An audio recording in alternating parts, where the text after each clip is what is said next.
Okay. We go. We go. I promised people that I would post it when we got live, so. Oh, me too. No, let him get. Oh my god! It's reaching more people. Is it the same link? Yep. Should be. Still PineTimeLive. The best it ever was. I've got session 2, 8-4, Little Bitch Girl. Little bitch girl. We're on session 3. I should have put that on there. Yeah, where were Don't you? Are we on even session 5? say that. I think we're on 3.5 actually. Or this is 1.5.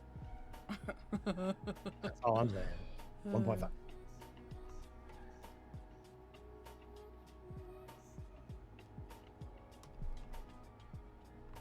Hopefully people tell me how my mic is now. I was told them, everybody after was like, you were kind of quiet. I was like, bitch, you didn't tell me that, like, while we were streaming. My people said the same, by the way, for you. Could have fixed it. Helps. See, Yeah. thank you. I'm glad that I know this now. After the first stream. It's very helpful.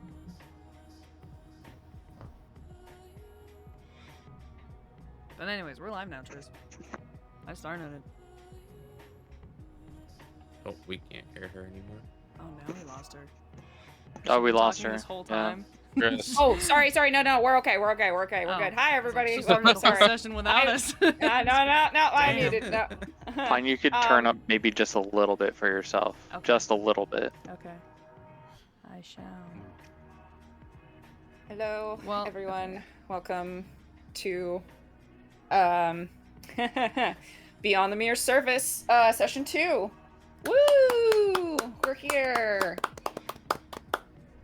So, as I promised, we are going to start with some roleplay warm-ups. Those of us participating and those of us in chat, please help us out by letting us know if anything is too loud or too quiet. We will try to adjust. I think the music is okay, but yeah. No, again, you're getting the let me user know. engagement. That's good. That's good. Give us a thumbs up in chat. Yeah, Chat? Can we get can we get Can we W's in get- chat? Can we get those Chat. in the chat, please? Please, God. Chat. You want the DM to roll a natural 20 that the player has rolled, follow, and $40 subscribe. donation. $40 donation. Wow. Okay. So how we're gonna do this is I'm gonna follow the cameras down in the order that we're gonna do this. So Chris, that does mean that you're gonna go first. 3, If you 4. guys, he's got it. If you guys would like to preemptively roll, I need a D20 and a D4, both of those to get us settled up. What did you say yours was, Chris? 34. Okay, separately. 3, 4. 3, 4. Okay, thank you. So 3 of segment 4. Okay, this is a fun one. Just checking you didn't have music for this, or... I do have music on. Do people not hear the music? Oh, it didn't. No, it didn't I hear load music. my roll 20. Never mind. Look at me. As well. It's going for me. Zach just didn't have it up. We're good. Good. Corin. Has Corin ever committed any crimes or done anything that would seem unjust in the eyes of others? If not, is there a possibility that she might do something like that? I mean, yeah, there's definitely the possibility. I could see her doing something like in another like country or something where it's like isn't aware of the customs and just like totally fucks up and does a crime out of like sheer like innocence. I don't think she would be above stealing something from somebody that deserves it. But are you saying it's unintentional crime? I would say there's like a 90% chance it would be unintentional, and if she was given a good enough reason, she could probably commit a crime. But it would probably be like a minor crime. And then makes sense. just ditch. Well, bye. Okay. Topher, it's your turn. You're next on my list. I got a 9 and 4. 90. 9 and 4. Ooh, we're getting all in the last table 94. today. 9 and 4. What do you think Kaleros's favorite smell is? I would say probably in this moment a campfire smell, or not even just campfire, just a like live fire. It could be in a fireplace or anything like that. That'd probably be his favorite smell. Like smoky and like just doesn't matter whether Yeah. it's coal or cooking fire, just some kind of like smoky kind of smell. Maybe more leaning towards like the firewood Mm. smell than coal or anything like that. That is a nice smell. Is there a reason for that? It probably would mainly be because it reminds him of the time he spent with his late lady, and the nights they spent together. She would do her maps because she was a cartographer, so she'd be working on that with the fireplace going. Very nice. Dave, it is Oris's turn. I rolled a 7 and then a 4. Wow, we're all getting on the 4 table today. 7. Okay. Oh, this is this is a pretty good one for Oris, I think. Ooh. How does Oris prefer to resolve conflict? Through verbal and through all forms of communication, actually. Sometimes you need some physical, sometimes you need verbal, you know? I saw his stat block. There ain't no way he's doing anything physical. Unless he knows Ooh. Shillelagh. Everyone needs a hug now and then. Poor guy. Aw. Do you think that Hug. does apply to most forms of conflict, whether that be through conflict like outside of him, say other people being in conflict, or even something that is him and someone else having a conflict? Do you think it's the same? There are some you know, he is not naive to the world, so he knows that there is other ways that you need to deal with conflict, but believes that everyone should try to see everyone else's perspective, even if you're a different species or from a different place, before taking any brash actions. Yeah, that makes sense. Yeah, pretty spot on, huh? Okay. Deandra. 4 and a 1. 4 and a 1. Okay, you're Yeah. on the first table. Yay. What is the best gift that Deandra has ever received? Oh.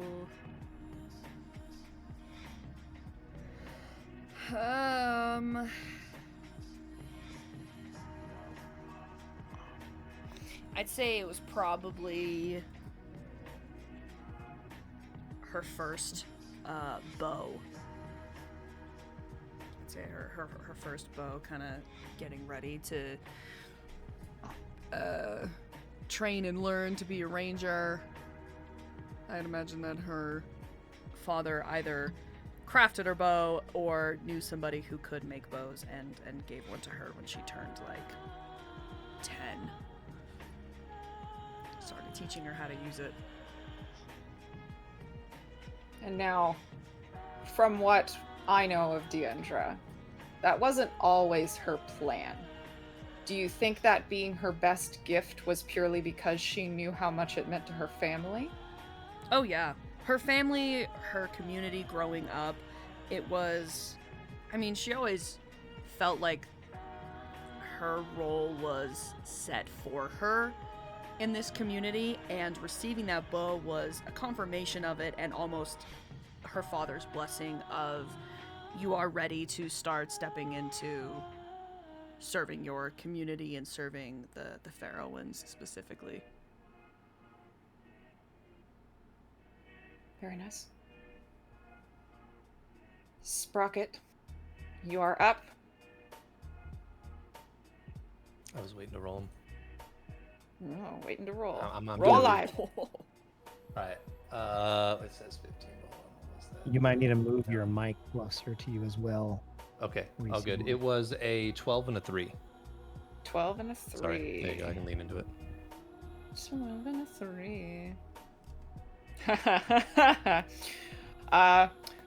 Would Sprocket consider getting a tattoo or a piercing, or does he have any already? He for sure would. I think he would consider all of the burn marks he gets, being a blacksmith, and all his accidents or happy mistakes and things as his kind of tattoo. I'm sure, whatever in the goblin community and blacksmithing community, he's probably got a couple that are more of a brand, like a cattle brand kind of thing than a tattoo. But yeah, he's probably got plenty. Interesting. Do you think that is specifically something that they would do in the way of literally forging shapes in metal and making brands? Like I could see that. scars Like, instead of tattoos? Yeah, definitely scars and branding. Yeah, that's the idea. I could definitely see it being his lineage, his family. Like, as a child, his first, like, you made it into the family is his ability to actually smith his own brand, which then gets heated and put onto him with, like, the family crest, and the quality of it reflects his ability to do things or something. That'd be kind of fun. I like Wow. that. That would hurt like a motherfucker. Yeah. Okay, last but certainly not least, Brassford. You sure? 9-2. Yeah, sure. Hey, we hit all the tables. Last all the at least. Okay. Oh. What is one thing that always makes Brassford smile? The absolute treasure in Ansel's eyes when he would be around his daughter. Oof. Speaking of which, let's go kill that bitch. Dude, you sons of bitches. This little mini series. Oh. Anyways, wrap the rope around her neck and Anyways, just. let's jump off a cliff right now. So, Master's making it easy. being as close to Ansel as you were, as one of his longtime friends, I believe that you would have been there, not there specifically, but in the immediate aftermath of Emblin's birth. And that might have been where that came from. And I think one of your first instances of that probably would have been Ansel actually taking her out the next day, swaddled in like 50 blankets, and showing every single person in the domain. How do you think... What do you think that would have looked like for Brasser? His reaction. You might have been the first door he came to.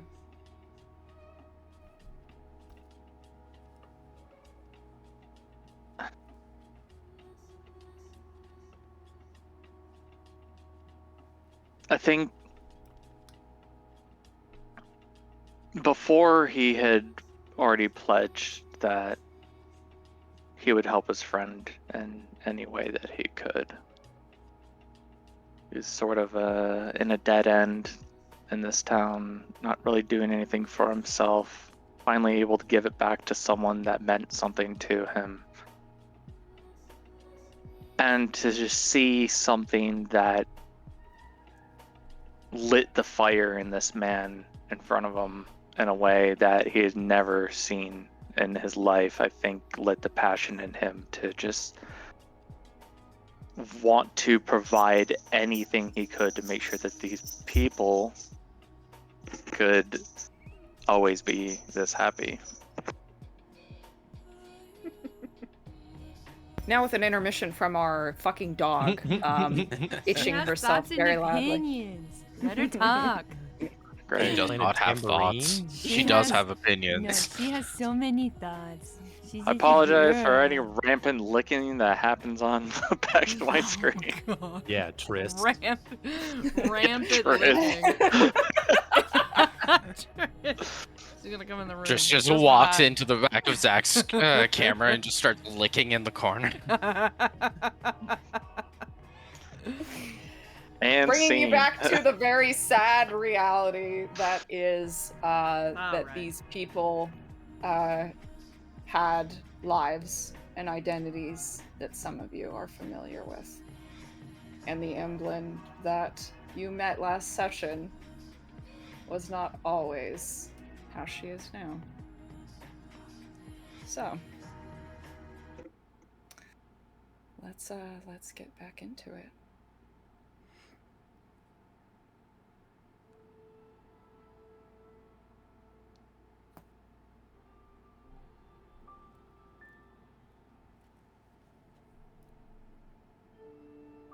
The leaves stir and tremble underfoot on a path that no one is walking.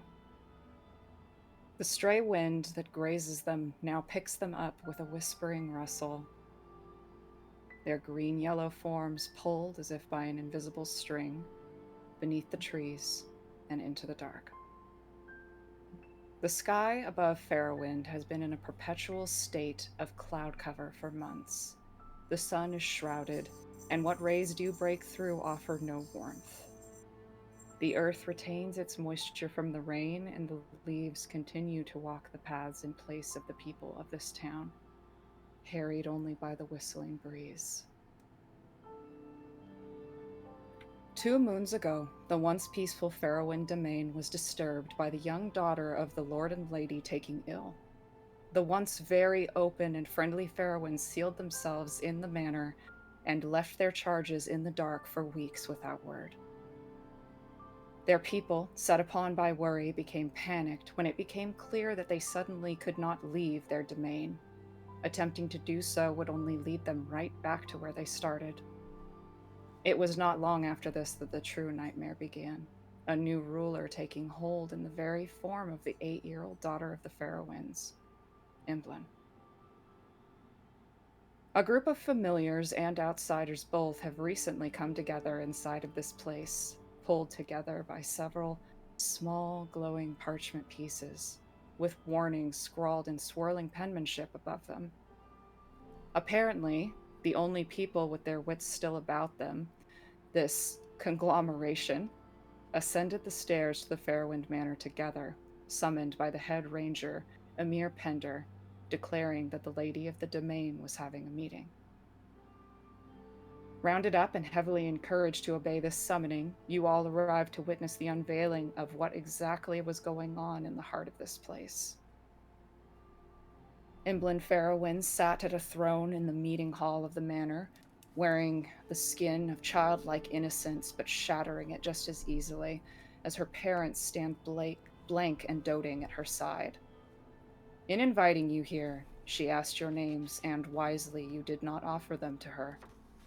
Eventually, she grew tired of her game and banished the group of you back to the town, still like mice in a maze with no exit. The heroes of this story stand yet unsure at the edge of the domain, uncomprehending of exactly what their role will be in this story. The pages of their book rasp upon one another as they resume this tale, and where we find ourselves in the present tense. Their names are listed henceforth. Brasfer Losway, an elven man with a gift for words who called the Fairwind domain his home, and the Fairwind's family. Deandra Eldrith, a half-orc woman who finds primal power coursing through her veins. Her youth was also spent in the shadow of the trees of Fairwind, her family a pillar of the community. Caleros Vive, a half-elven man who traded in secrets, who had hoped to put down roots in the domain until his family was taken away from him. Corin, a half-elven woman who finds joy in the stories she can put down in her journals, her many travels proving she is as free as the wind that cuts the plains. Oris Hearthwell, A halfling man with a kindness grown as deep as the roots of a century-old tree, his only desire to break bread and share wisdom with others, so that they all might grow a little bit more. Sprocket, a goblin man with a knack for making weapons, a talent second only to his prowess in finding odd material to apply it to. He is never without his friend and companion Etch, a charcoal-colored drake about the size of a large dog. As you have all convened now outside of the manor and the large doors close behind you with an ethereal-sounding latch, the people shamble with little haste back down the stairs to return to their work, eyes unfocused and lips unmoving. Among them, 2 rangers walk as well, with a rusted bird cage in one of their hands. From within, you all catch the smallest glimpse of a green light flickering like a candle flame, and a familiar voice all of you have heard before calling out over the odd silence. Please, stop. Help me. Someone, please. Someone hear me. This is where we will resume.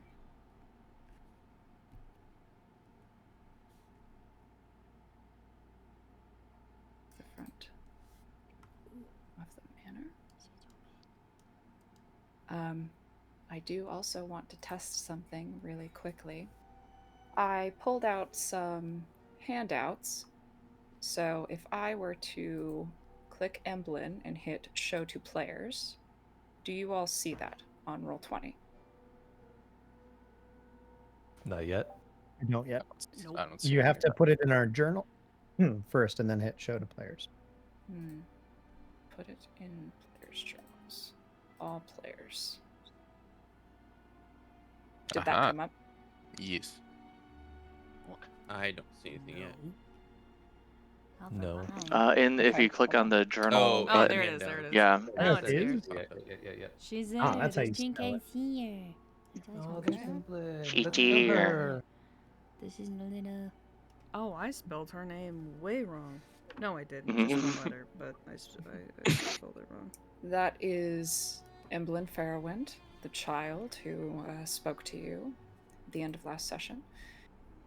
Let's see, this is... So I hit all players, save, show to players. This is Ansel Fairwind. There we go. Yes. Papa.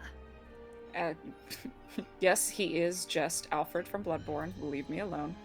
Yep. Said that last time. Yep. Yep. Don't I think act that it. exact I- phrasing. I She said just, that This is for the I Twitch just viewers, wanted okay? to reiterate. I know it is him. This is Elise Fairwind. Mother. I mean, you chose the art well. They all look like family. I tried to pick a painting style. like their portraits. And this is the woman who is the head of the Rangers, Emir. She is the one who came down and summoned you all, the one who brought her boot down on the back of Ansel's leg and crushed it.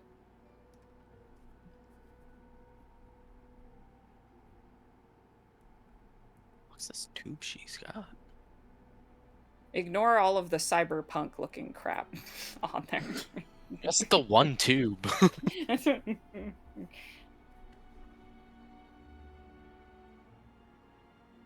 She does not have a vacuum on her back, I promise. she doubles as a housekeeper. Housekeeping. That's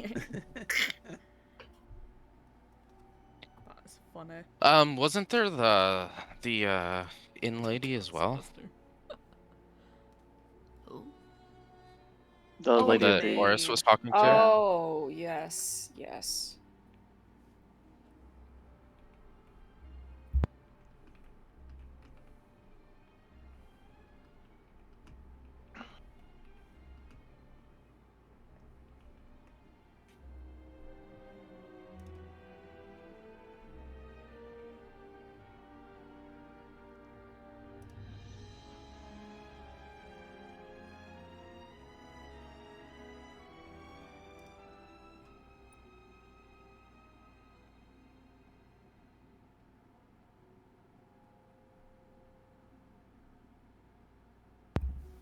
So like I said, ignore the armor. She does not have armor. This is Sin Wurgit or Sin Marbletoe. But only a few of you would know that name.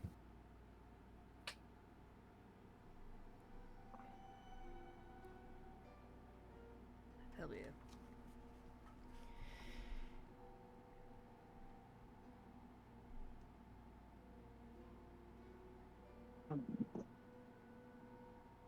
Okay, the floor is open.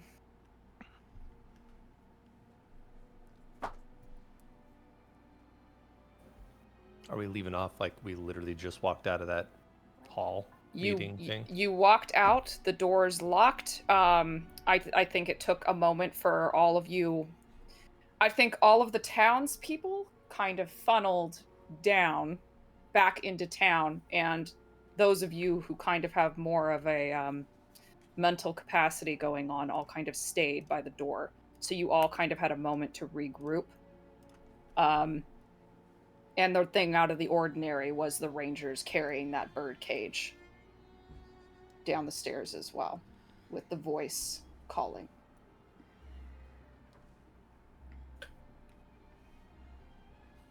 I think my instinct is to follow it. I'll kind of look over at probably Brassfur and tilt my head in the direction of the birdcage. Yeah, he doesn't meet your eyes. He has had his eyes firmly set on the ground and his jaws very tense as he's trembling and holding back a very strong emotion after having walked out of there.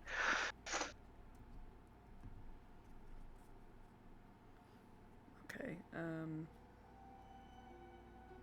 yeah, noticing he's looking down, I might just approach him and nudge him. I think, is Aura still by my side?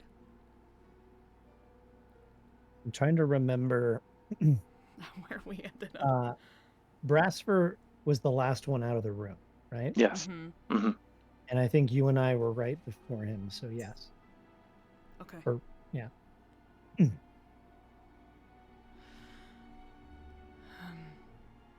Should we follow?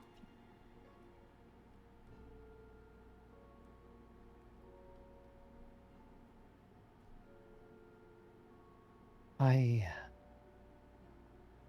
think so. I am following. I don't really have anywhere else to go.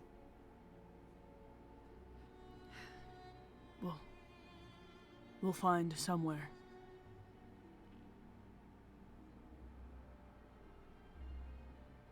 But something needs help. And she's gonna start...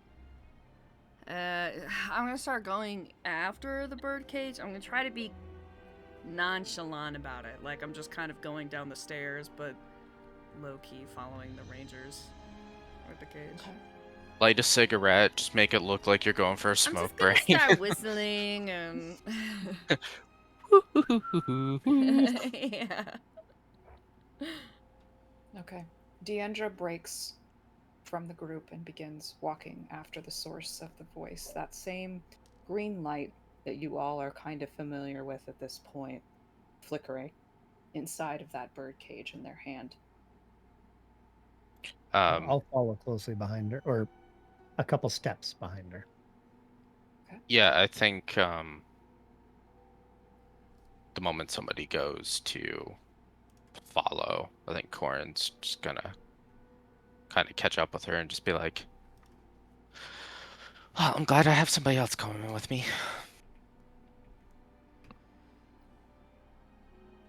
Hi. Hi. You are, Corin, correct? Nope. Introduce myself as Rin. Rin, right. I should write that down somewhere. I might not remember that later. It's the only name you know. Is She it never really? introduced You herself never as said Corin. Corin? Yeah. I don't remember. It was a week ago. Okay, sorry. I'm just really good at guessing names. My intelligence is like super high. My insight just. Oh, mine too. Let me tell you. I don't think it is actually. Yeah, it's okay. Neither's The mine. third wall is here somewhere. Where did it go? We don't know where it is. God, a bird Can't said find Corinne. it. I don't. Somebody told me that in my sleep. Yeah, the crows. Yes. Yeah, you can join me for sure. Is anybody else? I turn around, kind of like looking over my shoulder to see if anybody else is. You coming totally along. miss Oris behind you, just like you were missing him earlier. So Oh God, I lost Oris. He's just standing. I'm just like right behind you. Yeah, you're like clutching Is on that- my coat or That some little shit. meme of like you looking down at someone, he's got the big eyes. Like, The shadow of her own. yeah.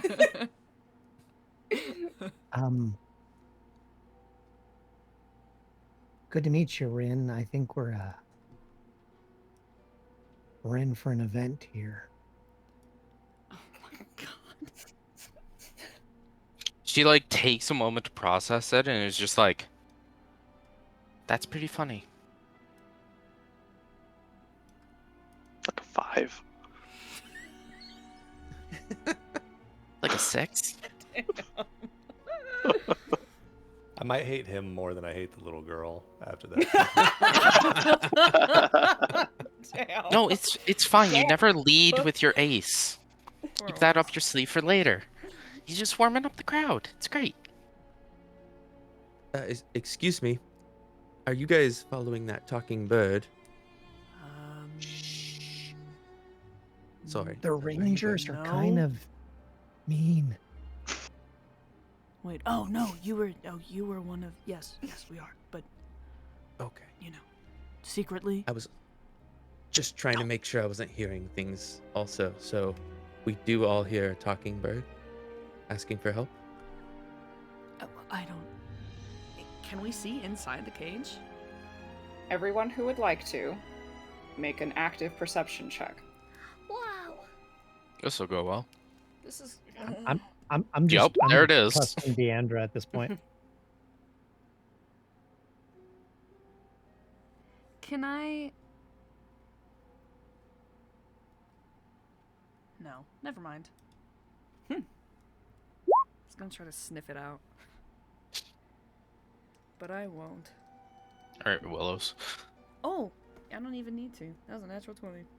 Plus 1. Damn. Oh my god. 20. Wait. Yeah. Plus 1. Okay. You got a natural 20. What does everybody else It who better rolled have? stay that way for the rest of the night. 7. Oh. 7.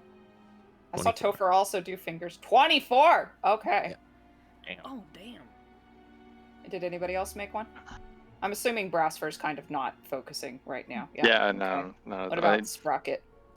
He's crying on the steps of the palace. I rolled a 12, and A I would have 12. checked on Etch and assume he came out with and all the normal stuff. So as long as that was good, He did. then Yeah, I'm no, following he did. too. As soon as they opened the doors, he kind of like scurried out.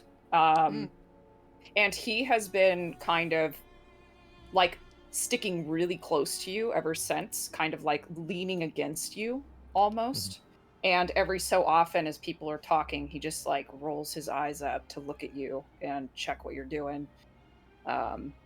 Both of you are so used to kind of like relying on one another and bouncing off of one another. He's just waiting to kind of see like whether you're thinking something or he's thinking something, and Just on high alert, both of us looking around and stuff. So yeah, all good. Yep. I think because of that, because you guys just got reunited after he was kind of away from you for a bit. So I think you guys are kind of more focused on like subtly just like making sure the other one is okay at this moment. Oh. Deandra and Caleros. You two, and only you two, focus on this lamp, and it is admittedly hard to see because they are going down these stairs and it's just barely visible in their hands. They're not carrying it carefully. They're not holding it up like out. It is by their side. It is whacking every so often against the leg. They are not handling it gently at all. And inside, that little light is just jostling and being shook around. It looks like a blur of light. It kind of like flickers in the way that a candle flame would, but without the sharp edges of a candle that like throw a bunch of uneven shadows. It is much more consistent. It's like more like an expanded glow, like a bloom almost, more that's kind of breathing almost. And you two, focusing on that before they're kind of getting to the edge of where you can't see it anymore, see what looks like a lighter color of that green that looks like a humanoid shape, but probably only about like 6 or 7 inches tall. Wow. Cancel that. Doesn't look like a bird at all. No. I'm gonna turn around again. Huh? I'm seeing that.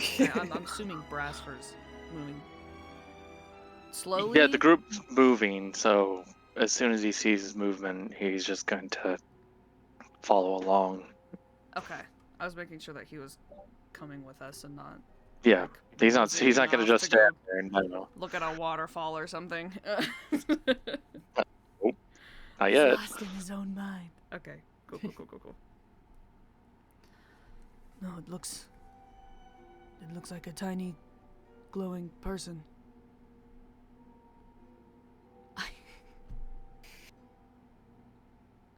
Corin, you kill me. Corinne, that just looks like a light. Do you see That went down. Those down there are the legs, and then up there's the head. Uh-huh. Yeah, And- totally. and that's an arm. Oh, uh-huh. Okay, so I think that if someone is crying for help, we best move quickly, or we can just keep looking at it. I mean, we're following Okay. it, right? Oh, are we? Yes, I wasn't looking. I don't know if we are. that is what I was I'm doing. I'm following your giant calf, Deandra. Well, my giant calf is following this tiny person. Oh, okay. You're like We need feet are to on be- my feet. I'm like walking we- with you. Are we? I look around. There's like a lot of us. Yes, We got this. we. What are you planning to attack the Rangers? No, Good. but a show of force is always good. Especially all you really tall people. Well, maybe with you being the smallest of us, you could be stealthy. Free it and get out. I've never tried. Let's do it. Okay. Got this. Well, Pretty easy. I assume they're taking it to a place that a lot of people won't be around.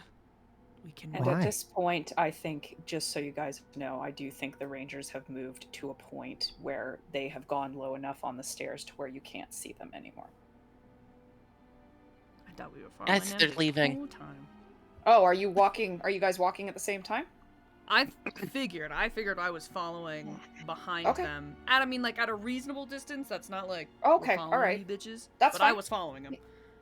Yeah, that's absolutely fine. In that case, if everybody could make a stealth check for me. In that case, does a 17 hit? And then I pull out my crossbow and I just In that start case- firing. Fireball. Hey, Sevens look like ones on my dice, and I almost freaked out. I have dice like that as well, and it is always scary. Fuck. Speaking of ones. Speaking of ones, 8. 8.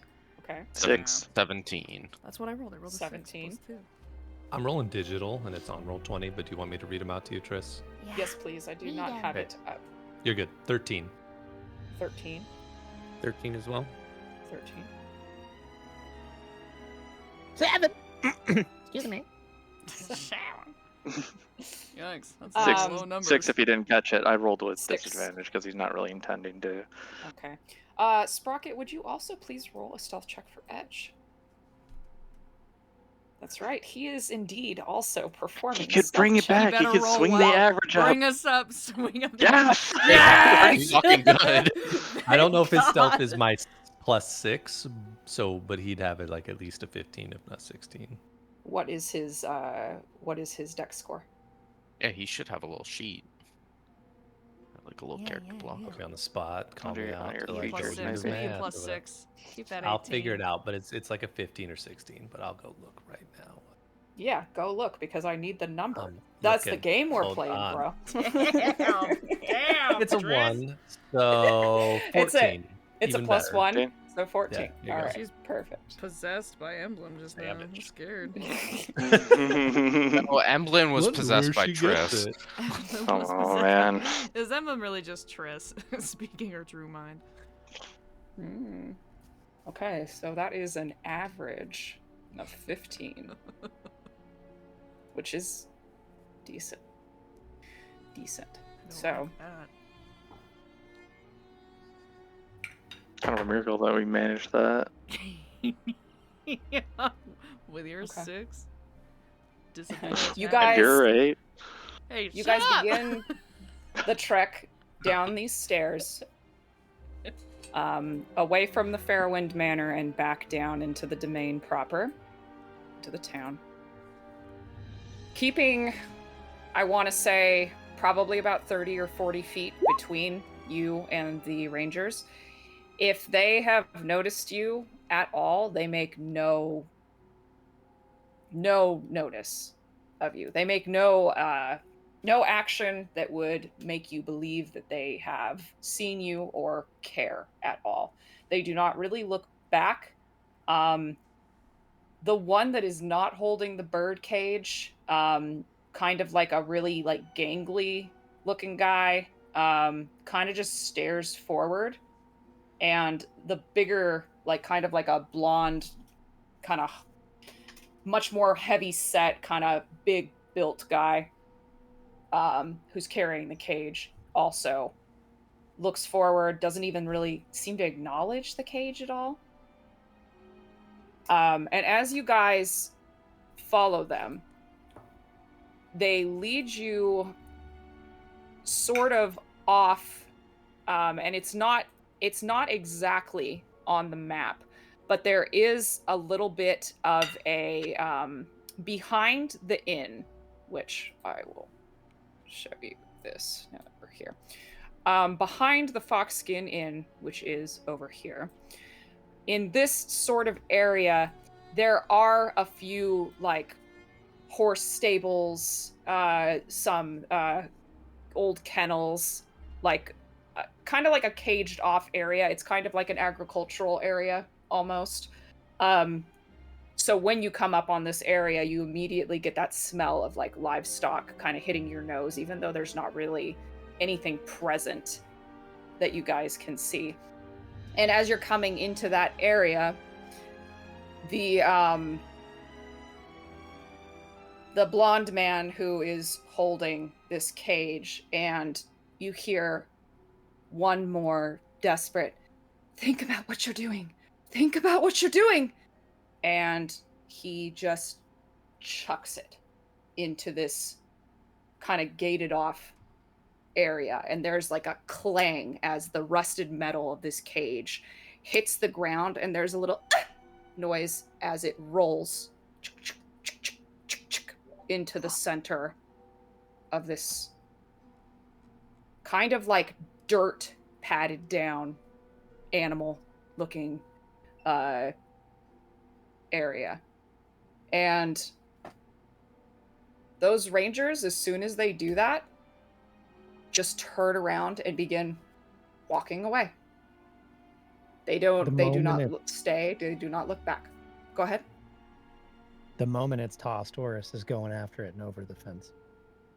Okay. Yeah, I Begin think to- Corin's right behind him. Okay. You guys begin to get over the fence.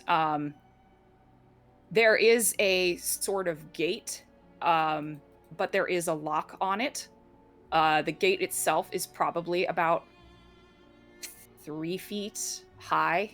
So I think, Corin, you would be able to get over it easy enough, but Oris, I am going to ask you for a for a either an athletics or an acrobatics check, depending on how you want to do this.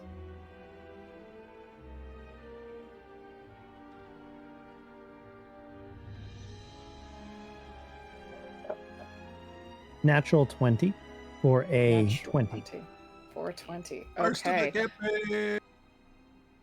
No, Pine. no, Actually, the- like second or For third him. one, but For him. For him. Okay, got it. Yeah, we're getting a few of this. So here we go. So with surprising agility, Oris, that even you yourself, I think seeing this happen and hearing that little cry of pain, your feet are just like helping you climb over this, and you don't even feel, as an older man, you've kind of got that, occasional soreness that you feel coming up in your shoulders and your legs.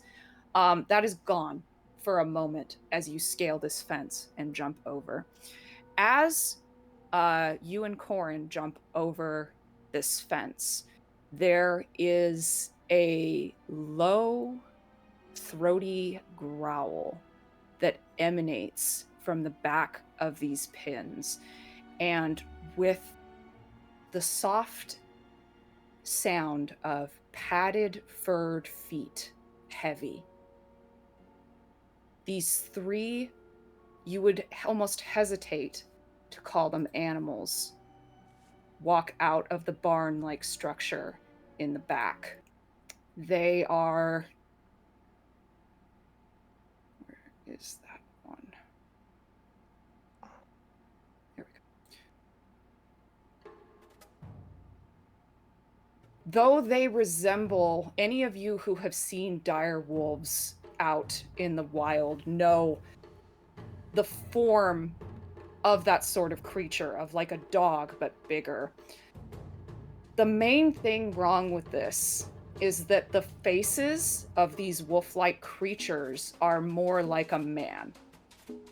Their nose is like the skin of a dog's nose, but it's a humanoid nose, and it grows no hair along the in the center of the face. There is just this wet flesh, and there's no muzzle. It is just close to the face like a man's, and the jaw opens at a very humanoid kind of level. The teeth are humanoid teeth, but all of them are sharp. And their eyes are beet red with 2 tiny ears, almost similar to a dog, at the top of their head. And one of them comes over and is almost called to the sound of this cage rolling forward into the pen, and comes over and begins pawing at it. But all of them, though they stand near this cage, their eyes roll up and lock onto all of you. I'm going to show you guys what this looks like, and we are going to roll some initiative here. Oh, goddamn.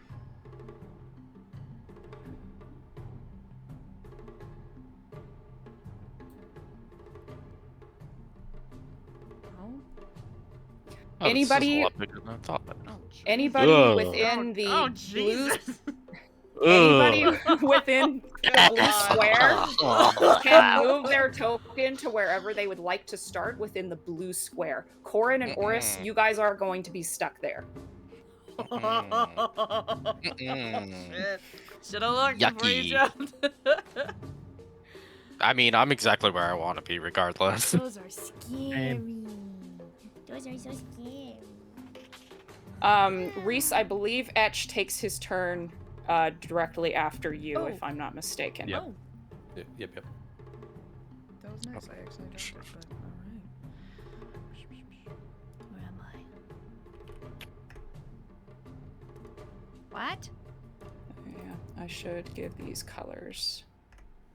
There we go. Did I have time to draw weapons or anything, or? Sure. Cool. I think there was a moment where you guys paused and heard them coming out of the area, so of the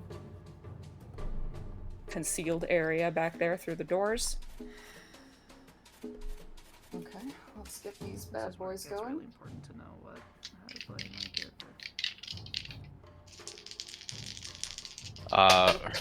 Hurt yourself to Holy hurt dice. others. Yeah. I know that. Thank you very much. That's good. Hurt Okay, yourself, hurt others. Hurt yourself, hurt others.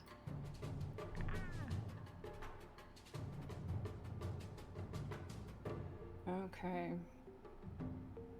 Big bad stat block.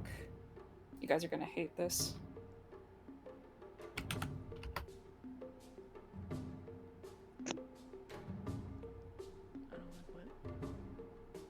I don't like that.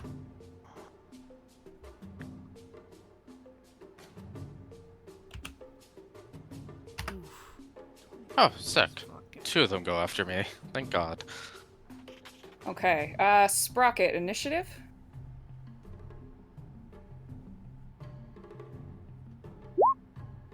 $11. 11.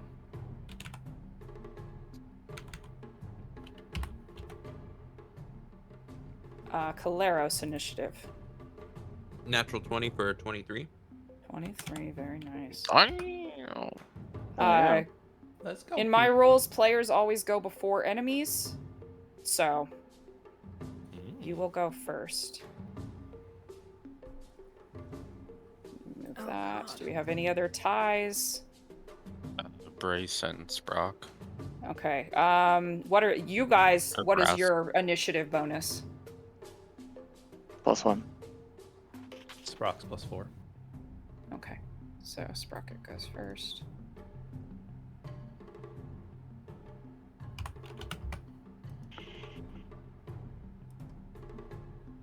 Okay. So.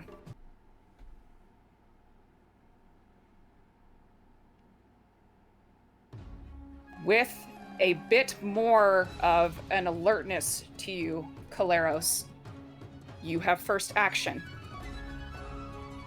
What are you doing?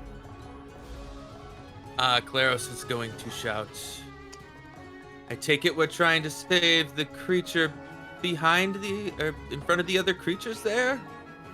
And he'll jump on the fence line, if he can. I can move him, yeah.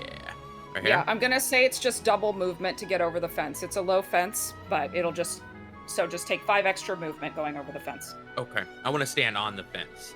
So he's going to hop onto the fence and he's going to pull his longbow out. And he'll go ahead and strike the one closest to the cage, the middle one. Blue, Yes. Sorry. attack roll, please. Before he attacks, he has insightful fighting, so he's going to use this bonus action to use that. And basically, it's just yeah. You it's make an the- insight, and I believe the hound has to make a deception. Yes. Should be hilarious. 11. It will be, actually. 11, okay. Oh, okay. That is a 16 minus 2. That is a 14. Ouch, ouch. That means I get disadvantage on it for 1 minute. Still gonna take that strike. Disadvantage, it is a natural 1. It's a great start. Okay. I think as you pull out your bow, there is a moment where you aim down sights and the creature looks up at you and meets your eye, and it not really bares its teeth at you like an animal, but more like a person, and it smiles, spreading its lips upwards. That's And terrifying. it is very unnerving in this moment. Hate that. And your arrow goes over its head. Don't need this anymore. Okay. Anything else on your turn? You have more movement if you like. Yes. Noticing my discomfort, I will get off of the standing on the gate there and move. These are 5 feet. Yes. All of my maps shall be 5 feet. I knew it. I knew you were gonna say Over that. behind this barrel I was gonna bring it How up. dare you? and kind of crouch down, not really trying to sneak or anything, but just taking cover. Okay, you got it. Is that your turn? That's my turn. Okay. We have the red Yeth Hound next. It is going to crane its head back, and in this almost human-sounding wail that sounds like a combination between a dog barking and a man yelling in these very like arr, arr, like noises, like more like a barking than a howling. He is going to use his baleful baying. Everybody needs to make a wisdom saving throw, please. Oh, you weren't Including Etch. Even us behind the safety of the fence? Everybody within 300 feet. Damn! Is this a charm? My only Let's thing that see. I can. No.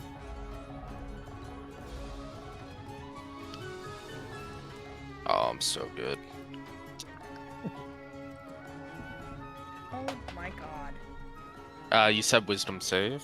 Wisdom save, please. 21. Fucking 21. bitch. You succeed. Corin, you are immune to the effects of the baying for the next 24 hours. I did it. Okay, Jesus Christ. 17.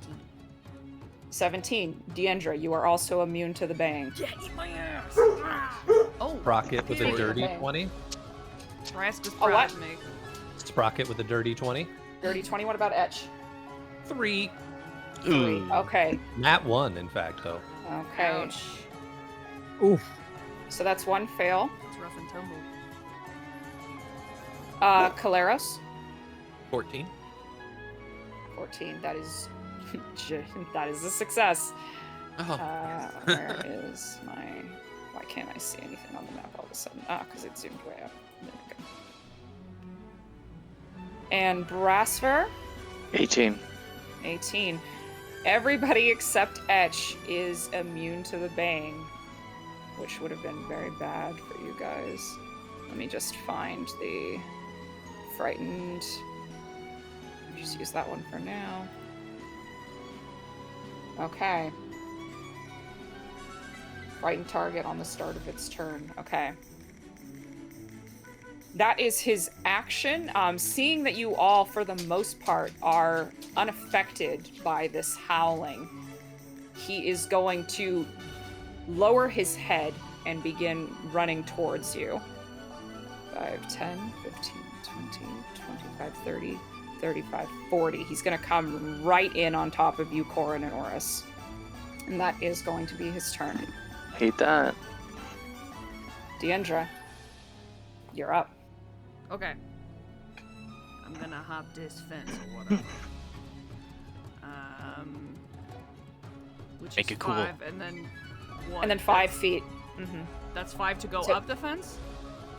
5 to go up and 5 to go down. So just, it's difficult terrain, so it Okay, takes it twice 50 movement, so like essentially. 15 feet, essentially, to get... It would be more 10. Okay. That's fine. And then, I'll move here. Well, yeah. I can, well, yeah, I'll move there.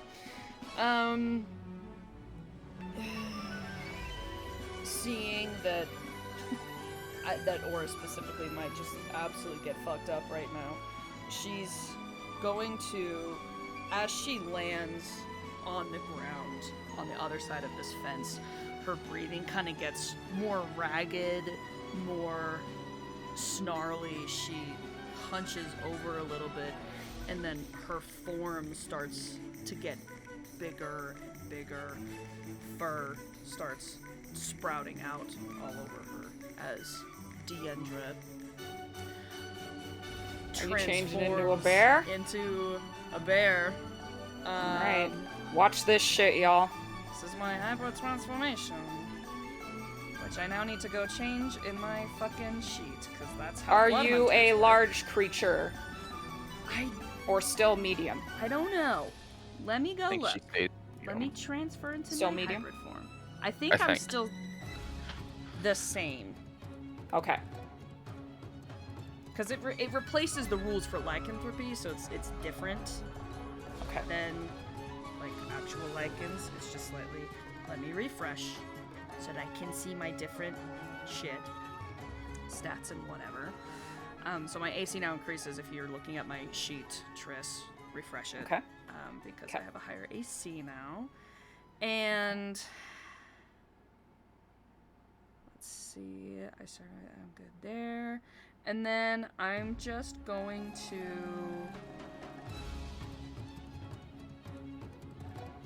I'm just gonna take a strike here at this guy. Okay. In front of me. Just gonna claw his ass with my bare motherfucking claws. Your bare hands. With my bare hands! It wasn't Oris this time, it was Corin. That's funny. I like that one. That one's higher than a 5. That's what the fuck is math? 21 to hit. 21. Yeah, I'm That doing hits. strength. Okay, cool. For 5, 3, 8 damage. This is just my Total? melee attack. Let's see, yeah, wait. Treat as one weapon. Oh, I didn't know that. That's good to know. I'm gonna keep that in the future. I'm gonna log that away mentally. And then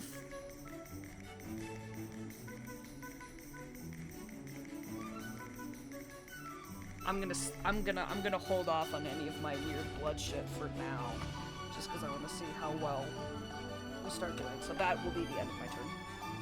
That'll be the end of your turn. What does this look like when Deandra transforms? What does her primal form look like? Is she still standing like a human? Is she on all fours? Does she have a weapon?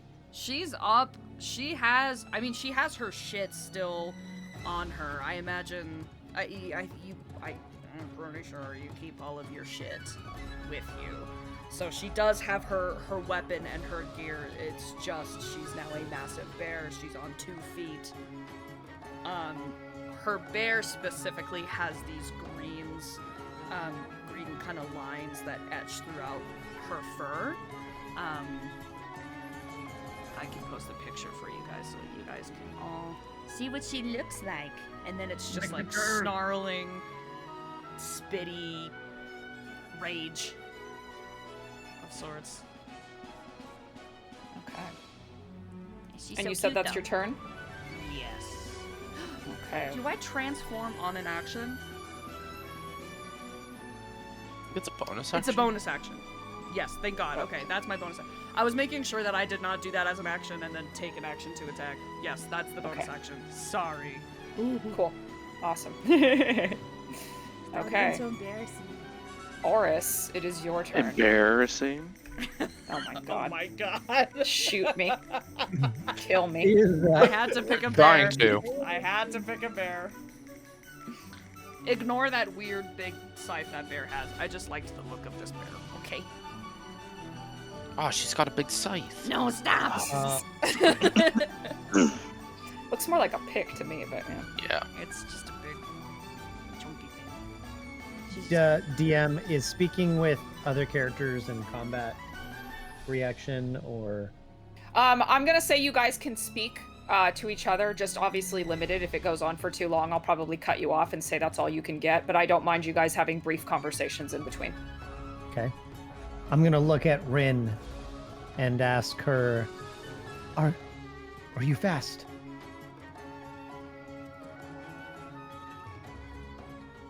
She just salutes you. Get to her. And I'll touch her shoulder. And I'm gonna cast Longstrider. Oh. Ooh. And what you see, Rin, is more than anything, I think, Triss, you described this area as kind of like muddy. Yes, the kind of dirt packed down with a little bit of water residual from the rain that really hasn't evaporated. Yeah. So for whatever reason, there seems to now be like a little bit of space between your boots and the ground. And if you looked underneath, you could see some growth coming off of your boots that are kind of acting like, I don't know, ice. It's not ice, but you know, like how ice shoes, you can move through, you got the same thing, but like spores and vines on the bottom of your boots. And then I'm going to move through him because I can, because he looks like he's pretty large, right? And You can just move around him. I guess it's the same distance anyway, so I don't really save any. So I will move around and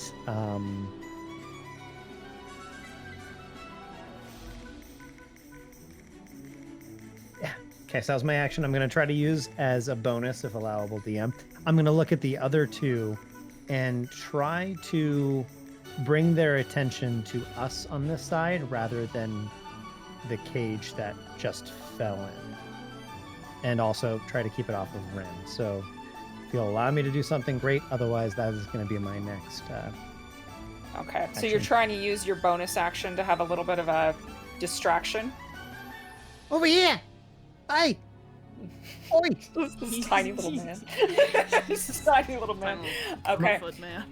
Let's see. So because it is a bonus action, I am gonna have you roll for it. So you know what? Actually, what I'll do is I'll just have you make, say, a performance check at disadvantage. That way it's kind of like the penalty for it being a bonus action, but if you roll high enough, then I'll let it go. They've disappeared. Oh. He Oh, can there he is. Oh. I was rolling, sorry. I mean, he I did kind of rolled look like a ghost. an 18 and then a 9, so I got a 9. Okay, 9. All right. Hey, you friendly. Come here, get some scratches. Get some scratches. I don't know if you want to scritch these guys, but you know what? To each their own. Yeah, these dudes are totally into it. So the green one does kind of raise its head, and there's a little bit of saliva that is just slipping out of the corner of its mouth and getting kind of mangled in almost like the chin fur of this very like broad humanoid face. It looks at you, but then it almost seems to look over at Kaleros as well, and then it looks back over at the cage, and this blue one is undeterred, and you see its paw just coming down and like resting on top of the cage, and there's a little bit of like a rattling as this cage is kind of disturbed by this paw coming down on top of it.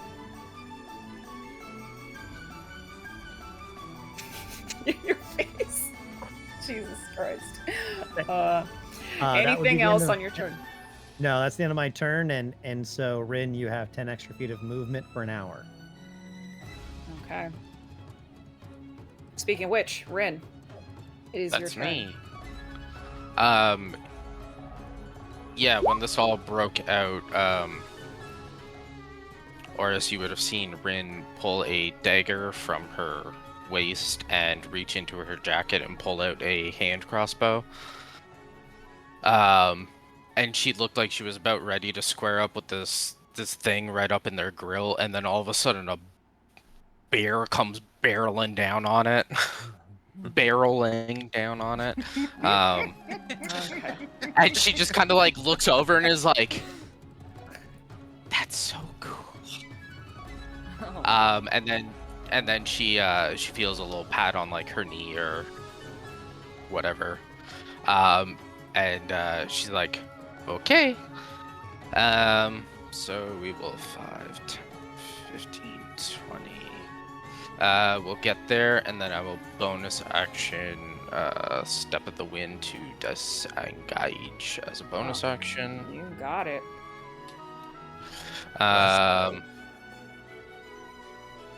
Mark that off. There is that moment where the Yeth Hound turns to kind of like try and see where you go, but very much in the Step of the Wind and your heritage, you almost go translucent, I feel like, for a moment as you just bend down and move like a gust of wind. Yeah, it's like she was kind of like jogging around towards the back of it, and then when it like notices her, she just boom takes off. So 20, 25, 30, 35, 40, 45, 50. I'm gonna get there.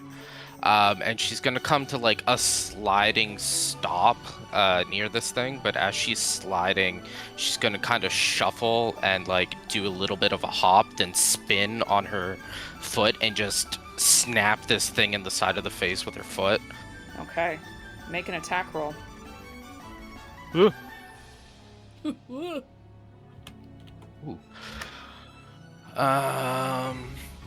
Do. Oh shit. 23. 23 definitely hits. Roll damage. That would only be 5 bludgeoning. 5 bludgeoning. But because I made an unarmed strike and I am holding one of my Kensai weapons, I get a +2 to my AC. Okay. So I'm at 17 now. Very nice. You bring your foot around and smack this thing in the face, and it feels almost like you are kicking the side of a tree. The sheer mass and like power of this creature, you can feel it in its musculature. There's not a lot of flesh on its face. It is hard and rough, and you feel that with the contact of your foot. And it doesn't really, it makes almost like a yelp noise, but more like out of the throat of a man, this like kind of like a roar, guttural, gurgling scream. And its eyes bear down and focus on you as it opens its mouth and bares its teeth. Is that your turn? I think she like puts her heel of her foot into the side of the thing and like pulls back and kind of like squares up with it, and it's just like, good boy. Mm-mm. Mm-mm. Bad boy. Bad boy. Bad boy. Bad boy. But Okay. yes, that is the end of her turn. All right. Sprocket, it is your turn. Cool. For today and for future stuff, just to make sure, the Drake is supposed to share my initiative count, but go immediately after me, Correct. and I have to use my bonus action to command it to do whatever. I just want Okay. to make sure, are we always going to like hard fast stick to order of operations, or just so I know, like Yeah. kind of idea? Yeah. Okay. I'm going to stick Cool. to it. If there's anything that you want to try to adjust or change, we'll work on it outside of session. Word. So. Easy enough. But yeah, all right, cool. I will have Sprocket is going to, I don't know what this little like red thing is. It looks like a little stand or whatever. Try to do kind of a similar thing he saw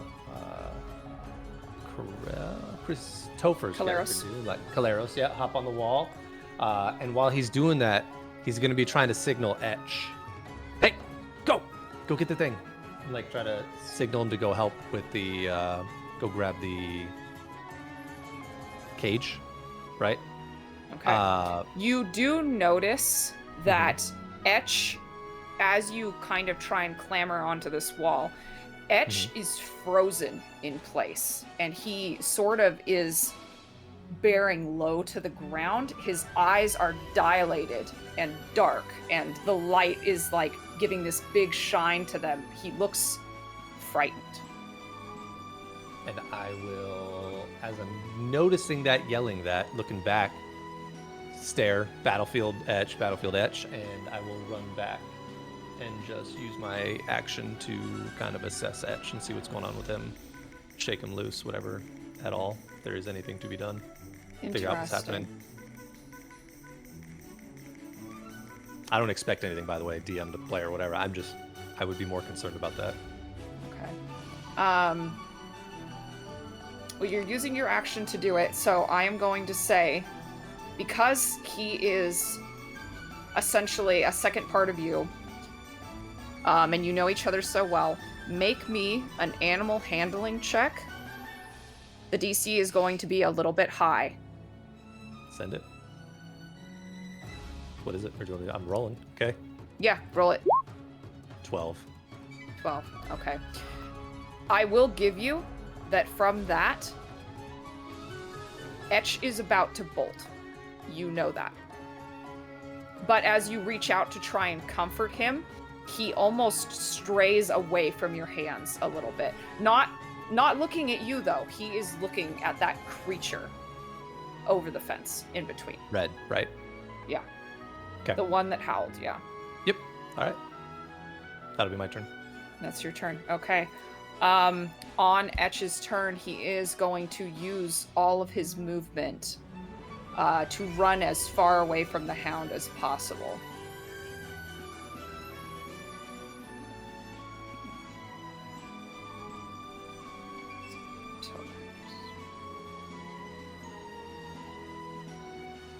He has 40 feet of movement, and if he dashes, Yep. 80.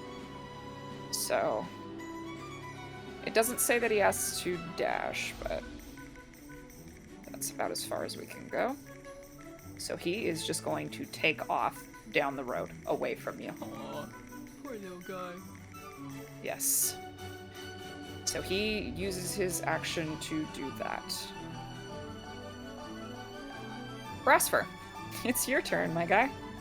Yay, Brad. Oh man, shit has scrambled. This is a lot. I think he's pulled out of himself when the birdcage hit the other side, but that all he's seen is a bunch of these strangers he's just met just topple over the gate and get encountered by creatures. He was going to pull to Deandra, who turned into a bear and then hopped the gate. No, I hopped the gate and then turned into a bear.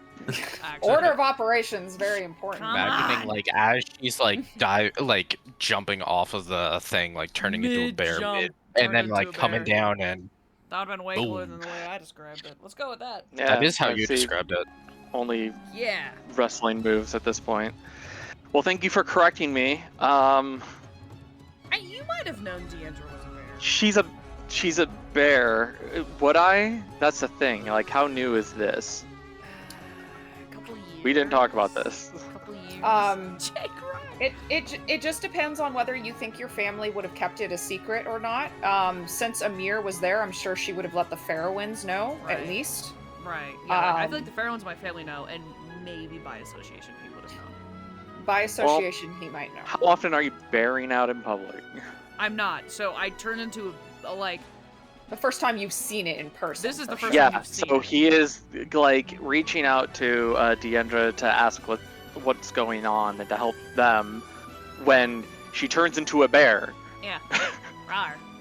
after climbing the fence. And as she lands on the other Details are side, important. as just a yeah, details are important. He's frightened in the moment of seeing a change to someone he knows, because once again, a person he knows has changed very significantly. But he still knows that it's you. So he sets his jaw to help in this moment. I think he's sort of just gonna tunnel vision on the stuff that he can see. So for this, Miss Eldrith, I'll support you. And then from the back, as a bonus action, you'll get an inspiration. Oh shit. Was it like a D8? 1d6. D6. You got it. So, I have magical inspiration. So, for these inspirations, you can use it for an ability check, attack roll, saving throw. If you heal, you can add that die to your healing, and if you do damage, you can add that damage. Add that to your shit. damage as well. That's cool as fuck. Lots of options. That's cool as fuck. That's like anything. That's like any roll. It's just Right? about, you know. Okay. I shall keep this D6. Separate. So I know. Trying to see what it can help in the Really moment. useful for me. 19 hit points. There is a brief moment as he remembers in the days of youth, picking up wooden swords with Ansel and fighting for exactly 5 minutes until one of them got smacked in the hand, and then both of them deciding this would be better off if neither of us ever touched one of these again.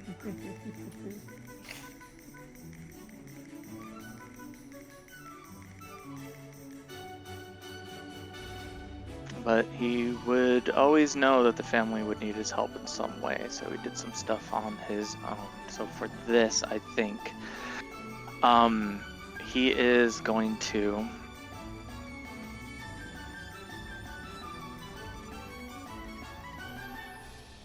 he's going to reach into a pouch on his side, and he's going to pull out a tiny white cloth.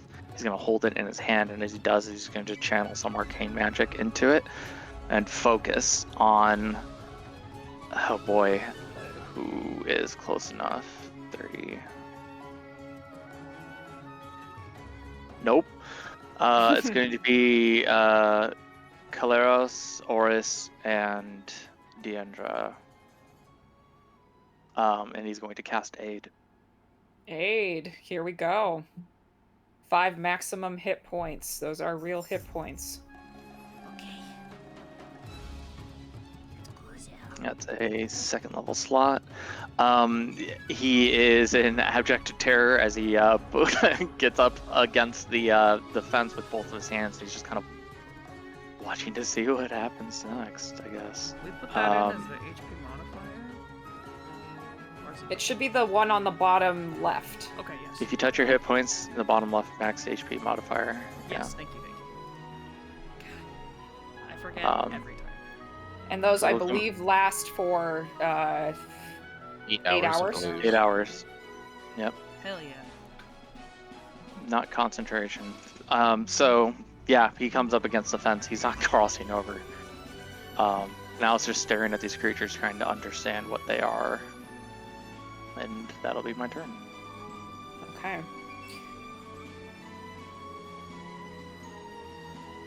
Right, so the blue Yeth Hound, rearing back against Corin that struck it in the face, it is going to attempt to bite you, Corin. Try me, bitch. Because you use Step of the Wind, does that carry over to your... That doesn't do disadvantage or anything. Nope, that's dodge. Got it. Miss. Okay, does a 13 hit you? No, she just kind of steps back as it like snaps at Yeah. the air. Yeah, and there is a very, as if you were to like clack your teeth really hard together, just this very flat noise as it chomps down. You step out of the way, but at the same time, right after his turn, the green one is going to come around and it's going to flank you, and it is going to attack you with advantage.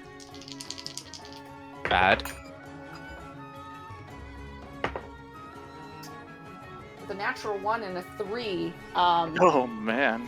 it goes to bite you, and you just put out your hand and kind of like push down on the head to jump out of the way, and both of these Yeth Hounds are just growling and barking and trying to bite at you, and you somehow are just moving out of the way, and all of you can see how live Corin actually is. And that is their turn. At initiative count 1, Corin, you hear a voice from the cage under your feet, and there's just a sort of surprised, You're conscious. You're awake. Thank the Summer Lady. And there is going to be a spritz of powder that is going to flick out at this green Yeth Hound here. Thought it is Tinkerbell. And he's gonna fly. Cast levitate, and he just. It was a 21 to hit. That is Jesus Christ. I flank with the bird cage. Jesus Christ. That You is should. That is, so this like almost like not spore but like pollen, like being thrust out of the cage, almost like a kind of like a sneeze to kind of describe it, as it kind of puffs out, and then as it consumes the Yeth Hound, its face begins to burn as this pollen lights up and begins to glow in this radiant damage. And it singes the entire front of this Yeth Hound's face as it takes 20 damage from that, Jesus which is Christ. insane. Didn't need our Chris is killing saving? her own fucking characters. We don't even need to be Which- here. Yeah. Oh, I'm we just were gonna take helping. off. Yeah, I'm Okay. gonna take off after Etch. and then No, we're good. look, dude, that was Yeah. really high damage. I'm gonna That go was back just to really the high game. damage. That's what it is. What? Mega magic.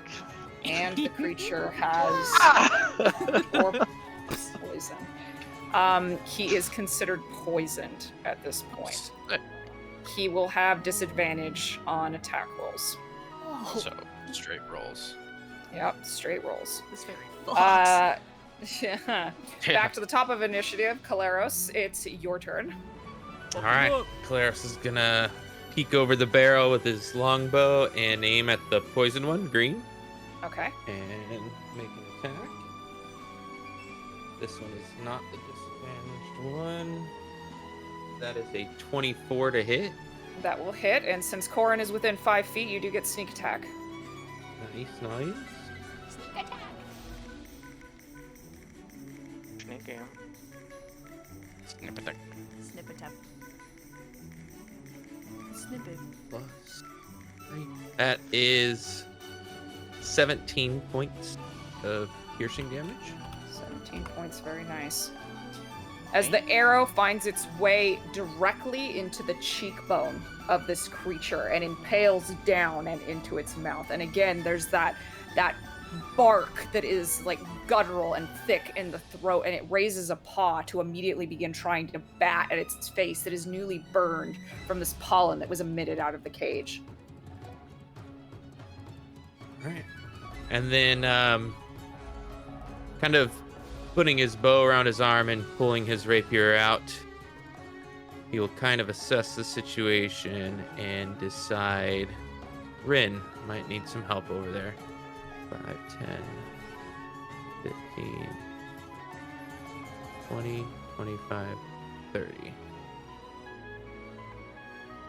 And for his bonus action, he will look at Red and same thing, do a little assessment of their fighting style. And that'll be the insight versus deception again. Okay. That was a natural 1. Ah! Oh boy. Okay. They're hard yeah. as fuck to read. They're- Man. well, They have That human face. faces. Not really good with It's- creatures, you know? it's a human face, but like not really. Very uncanny valley, and I think that's why you're having trouble with it. You are used to reading men, not monsters. Yeah. And then I'll end my turn there. Okay. Coming back around to Red, Deandra, you struck him. He didn't like that. He is going to try to bite you. Okay. Chomp.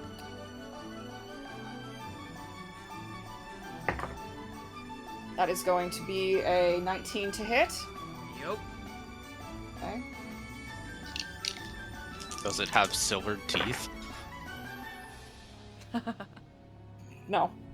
Oh, that's good. This is not traditional. Now imagine Yeah, the if grill. it had grills. I don't yeah. think I don't think I'm vulnerable to silver.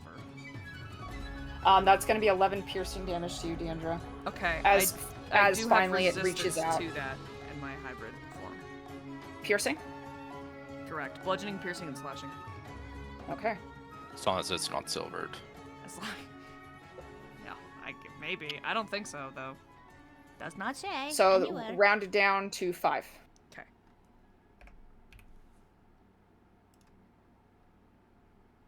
As it does kind of bite into your arm, and it does pull off a large chunk of your fur and a little bit of skin with it, and you feel hot blood beginning to course down your arm. Hell yeah. That is his turn, and it is your turn immediately after. Wonderful. I didn't like that. Even though I had him first. So, Deandra is going to take both of her claws, or her bare hands, and she's There gonna we go. she's going Yeah. to cut into her body, tracing where the 2 green lines come up through and up her shoulders. She's going to claw up on the green. For a moment, they seem to glow as they then start turning red with her blood. I'm activating my Crimson Right onto my handsies. Okay. So I take 2 necrotic damage for that. And I will now be applying 1d4 of necrotic damage to the attacks that I make with my fist. Speaking of, I'm immediately gonna punch this If guy you in the move face. right here, you will have advantage on your attacks because you'll be flanking with Oris. I'm gonna scoot right here because I would know that. All right, roll with advantage. My characters know things that I just fucking don't. Okay. Yikes. Good thing I have advantage. That wasn't great. Put this here because this will fall off. Okay. 17 to hit. That will hit. Oh my god. Okay. And then I will do. Don't forget your D4. D4. And my D4 before I roll it. It was 3, 12 points of. In my damage, now that with the Crimson Right, it's magical damage. If that really makes any difference. So, 3 points of necrotic damage, and then 9 points of magic damage and/or whatever the unarmed strike is. I don't know if that overrides it. But that's my bonus action and my action. So at the end. Okay, Oh, that's my your turn. turn. Yeah, it like there is this feral clash as it reaches out and bites you, and then you roar back and begin tearing up its face, getting a really good strike right across the nose. Yeah. Okay. Oris, this thing is kind of seeming to ignore you. These two, like, it's almost like the scene in Jurassic Park where the 2 dinosaurs are like fighting over the top of you, and you're kind of like, oh shit, you know? So. In other words, it looks like I can try to be of some help somewhere else. How is everyone looking? I know, Deandra, you just took some damage in bear form. Mm-hmm. If I surveyed quickly, what would I kind of take in, Tris? You were right next to Deandra. You saw her get bitten. You haven't really seen anybody else get hurt. And I just clawed the shit out of my own chest. Yeah. She did also Yeah. hurt herself, yeah. I did. She's a widow. He likes the pain. So first, That's what the green mark is. I'm going to cast a healing word bonus action Okay. On Deandra? on Deandra. Oh, Okay. Oh, that was awful. 5. Mm-hmm. I will take it. That You gets got rid of her 5? Crimson Right damage. Because that puts me at 41. And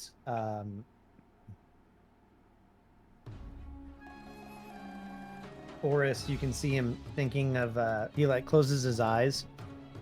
What you guys don't see is he thinks of a very fond memory, and he thinks of the most recent conversation he had with his mother before she passed, and it fills him with happiness, and he translates that to a power that he can send off to Deandra.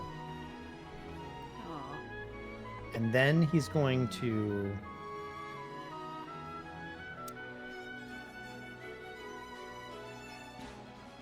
I'm going to take the risk, and I'm just going to run 5, 10, 15, 20. Okay, he is going to try to bite you. Pretty easy. I'm also going to use my reaction to make a melee weapon attack against him because I have the sentinel attack feature.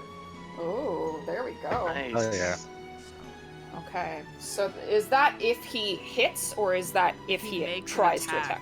against If he her. makes an attack. Okay, fair. So that is an 18 to hit you, Oris. That hits. Okay. Does that in my I wouldn't have advantage anymore because at the time he's attacking he's Correct, yeah, Okay. I was just making Unfortunately, sure. yes. That's good. I was just making sure. You do have the the inspiration though, still, if you roll low. Oris, that is 8 piercing damage to you. As it catches you on the back of the ankle as you take off. Mine was an 18. 18. 18 hits. 14. I take it. I'm going to use my action to try to take the cage. You're going to pick up the cage. Okay, yeah.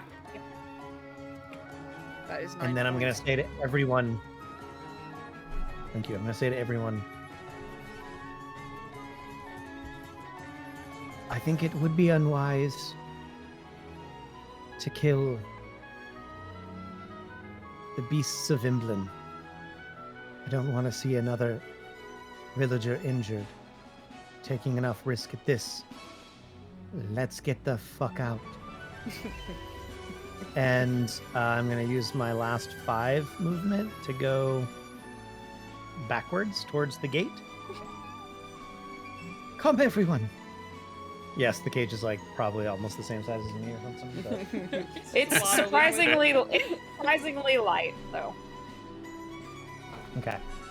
From within the cage, a tiny pair of hands come around the bars, around and through this glow. There are more of you. Friends. More friends. Then I am glad to call you the same. Deandra, what was your damage for that? 9. 9 damage. Are you using your inspiration, or have you already used it? Nope. Haven't used Would it. you like to add it to your damage? I mean, if we're Don't have to. If we're getting, not yet. I don't know if we're leaving Okay. yet or if we're killing these guys. Oh Jesus!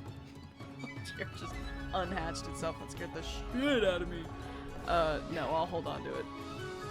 Is that your turn, Oris? If it took an action to pick it up, yes. Otherwise, It would not. It's a free action to interact with an object. for your Okay, then I'm first going turn. to dash towards the gate. 15, 20. Oh, you know what? I'm going to avoid 5, 10, 15, 20. Right, I'm going to go right there.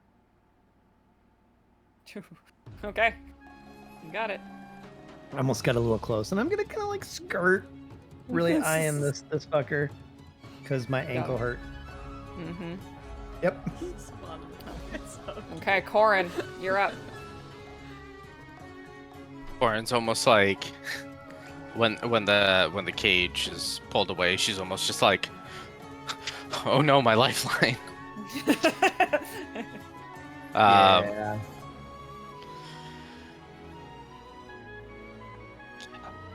Cal is there.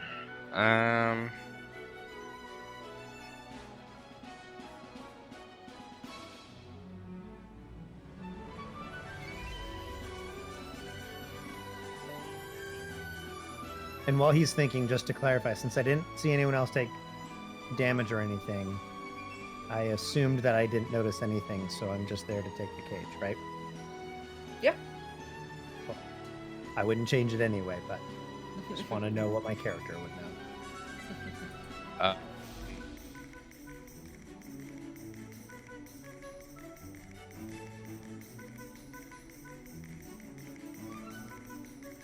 I mean, there's nothing stopping these things from jumping over the fence after us, right? It's a pretty low fence. Unless they're cut there magically, but we wouldn't know. It's true.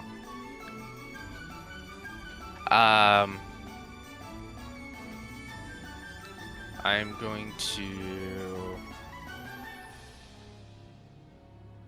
5 move there. Then I'm going to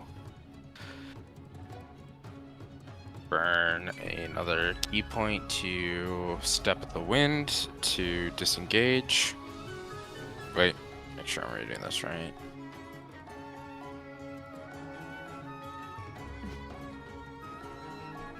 Fuck to go. The fuck it go? What the fuck? Oh, nice Alright. For this turn.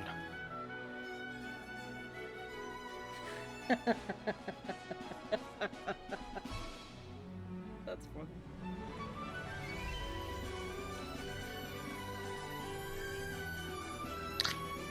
Okay, never mind. I'm not going to disengage. I'm going to stay where I was.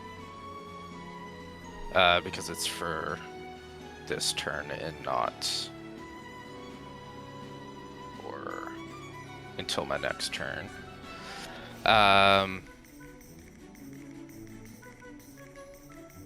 Yeah, she is going to turn towards blue. And is going to kind of just like do a small little hop, throw her weight, and spin her leg around to smack it. Okay. Advantage. Yeah, not great. 13. That just misses. Yeah, cool. So she's going to spin, miss, land, and pull out the crossbow and just fire. And because of your feat, I believe you do not get disadvantage in close quarters, correct? Correct. Okay, so you still have advantage. Hell yeah. Hell yeah. That is cocked. Fuck 'em up. That is the same number.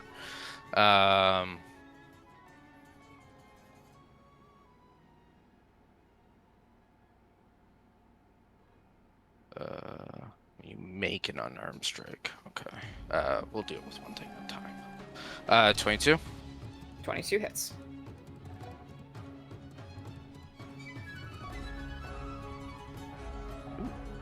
Uh, 8 points of piercing. 8. And because she made an unarmed strike, it doesn't say anything about dealing damage with it, so she still has the +2 bonus. Okay. She made an attack. Okay. And she's just gonna look over at Cal and just be like, "Go, go! I'll be right behind you." Okay. All right. Is that your turn? Aye. Okay. Sprocket, we're back to you. Etch As- ran the fuck away. Yeah. As Etch took off running, Sprocket is just like, Etch! Etch! Etch! Then he's gonna focus his eyes on the close one, the red one that did the roar to scare him. He's like, what did you do? And he'll jump up on the wall and start taking some shots. Hell yeah. Hell yeah. 1,000 goblins. Kill this man. We'll get him. Her. 1,000 goblins upon ye. Oh no, he's really not happy about that. Well, he got a 9, but we also call that a nat 1. Okay. Oh. All right. Jesus. Yeah.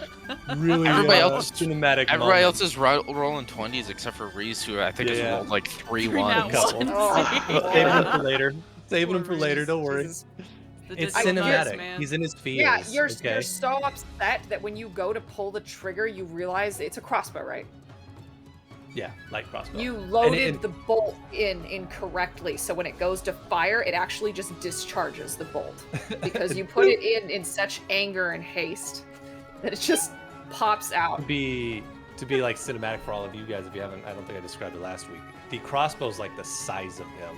Just Oh, yeah. like he's got this giant like 3-foot crossbow that he's only 3 feet. So as he's climbing that wall, like discharge, whoops, or whatever. So, but I will say then my bonus action this turn, which I forgot to do at the beginning, doesn't matter anyway. But he'll point at the guy and he's gonna cast some Hunter's Mark on Okay. the red one. So Okay. and that's it. All right, he is Hunter's marked, which we will use this net like a hunter. And that's your turn. Since it has been the end of the Yethhound's turn, the Frighten wears off on Etch. So if he is not issued a command, does he take the takes dodge action? Yeah. Okay. Is he able to move, however? Yes, he does his own movement. So however you feel he would move, he can move first. Okay, then he will run back over. 5, 10, 15, 20, 25, 30. Sorry. Yeah, 40. I'll be braver. Nah. Oh, he's back. He's back, everybody! As he now kind of takes more of an aggressive stance, kind of like a cat, but without fur. He kind of places one foot forward in like this kind of like hunting stance, and his tail is like straight up in the air. However, he takes the dodge action, so he's not afraid anymore. So that means attacks against him would be at disadvantage. Okay, Brasfer, back to you. Okay. What's this mark over here on green? He's poisoned. Do that. And attacks against him have advantage because of that? No, his His attacks attacks have have- disadvantage. Oh, his attacks have disadvantage. Jeez. I can retain information so well. How much damage did you end up putting out on blue, Chris? Like 8, and then like 6 the previous round, I think. Can't remember the exact details. It wasn't a whole lot. Dave just being a face is sad to me right now. A floating Sword on? forest face. Just like,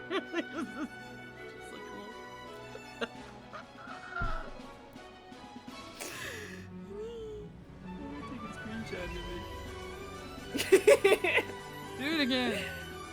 Do it again. I believe Chris What's only going dealt. on? I believe Chris only dealt 7 damage Oh, to the blue one. sure. Okay.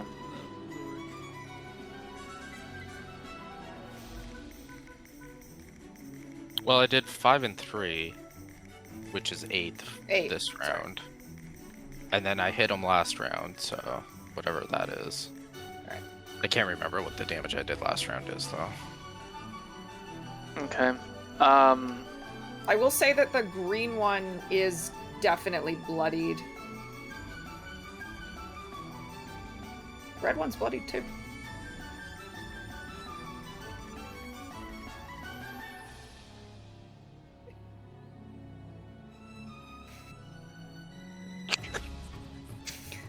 Sorry, I'm just doing area math for a spell. No, that's fine. Definitely No, it's don't look okay. at the Dave cameras is- right now. Dave is keeping us entertained. Okay. Dave is fucking apparating. I would take this over like the theme of last week with like the shit talking little kids Jesus. just getting in my head. If only I had a hairy face and non-hairy nose. My god. Within 20 feet of a point I choose. So if I put here 15, 15, 20. Perfect. So, he stuffs the cloth back into his bag and sees the situation unfolding and hears Oris and pulls on some of that natural elven magic that he has. And as he puts out a hand out to a point, which I am choosing this point here, in a sphere in descending order of HP, he's going to cast Sleep. Okay. It is a an ability as a paladin elf, or yeah, as a paladin elf. Oh, you said which- paladin, I was like, hello? Paladin. No, When not did you take that? It's not on your Not- sheet. fucking likely. I would not even dream to hope for that. But I think it casts it at a base level, so it's going to be 5d8. Okay, starting with which one? It goes Whichever one has in the lowest. ascending order of their current hit points, so lowest to next lowest to highest. Okay, so is it getting all of them? You should be able to hit all of them within 20 feet of that point. Does it affect players or no? Is it only creatures of your choice? It's all creatures, I'm pretty sure. I'm at 32. 35. Or total health. 19.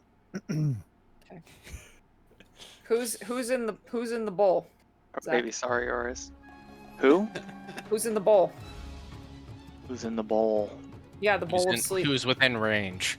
I understand. I'm measuring. Relax. I'm just trying to translate Tristan. I understand what she meant. That would be the unfortunate cast, but I know that if I could do the same from another point and hit everyone, that wouldn't technically count. That would be better. Damn, that would just miss green. Yeah, That so one? it's either I get green, who is my fucking target for it, or I get RS. I usually count You can corners roll. when I do it. So you could get green. It would include Corin. Well, Corin has like 30 plus hit points. Yeah, So I you'd say count. this would hit all three. I count corners. So Okay. That hit me too. Yeah. My assumption is that it's going to go red, green, Corin, it would actually go or green. red, green, blue, whatever. So go ahead. Okay. I doubt you'll go over 2 of them. Here. I want to hit all 3 of them, just not Oris in this case. I like naps. Now, what man wolves are trying to kill us? Man, Yes, and also preferably after a large meal. Not when I am a meal. Yeah, I'm not sitting here trying to put people to sleep on purpose, that's for sure. Werewolves are wolf mans, and these are man wolves. I did 5d8s, I don't I'm a fucking man have bear. them. No, you're a You're one of those things. wool bear. No, you're I'm a wool bear. a wool bear. You got Hey, bare Look at that titties. wool bear. My furry tits are just Jesus out. Christ. Here we go. Someone call Nick. Stop. Sorry. Yep.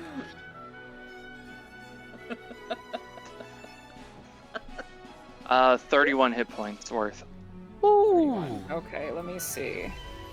That almost would have put Cal to sleep. Good thing it's going Okay. from lowest. As you cast this spell, because it subtracts, right? It's the remaining hit points afterwards. Assuming that they're not resistant or immune to sleep. That is a good thing to check, isn't it? Yep. How dare you. They're not. Because they can be poisoned. And I could be me poisoned. And Okay. me and So- Rin are both half elf, so That's true. you weren't taking any risk. Oh there. yeah, he's no longer poisoned since the cage's turn went. So it is suddenly this one baring its teeth and bearing down on you, Corin. Its eyes sort of roll to the back of its head and it kind of slumps over and its face kind of falls into its paws in this very deceptively dog-like manner. Where's the fucking sleep icon? Pummeled? We'll just use Just draw pummeled, over I his guess. eyes. Oh no, we'll just use this one, sleep. He is asleep. The other one is still awake, but he is asleep.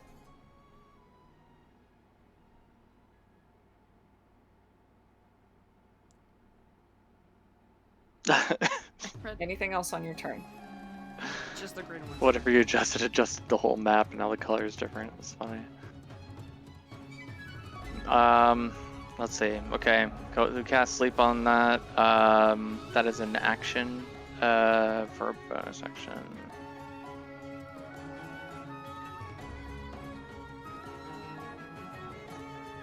Nobody's doing anything like that. I think he sees Oris running for the fence line, so he is going to run over here to the side of the fence and then put his arms over like he's going to help him when he gets over. Rolls up his sleeves, gloves are off. That's the end of his turn. Okay, it's the end of your turn. Okay, so it is just blue now, since green is asleep.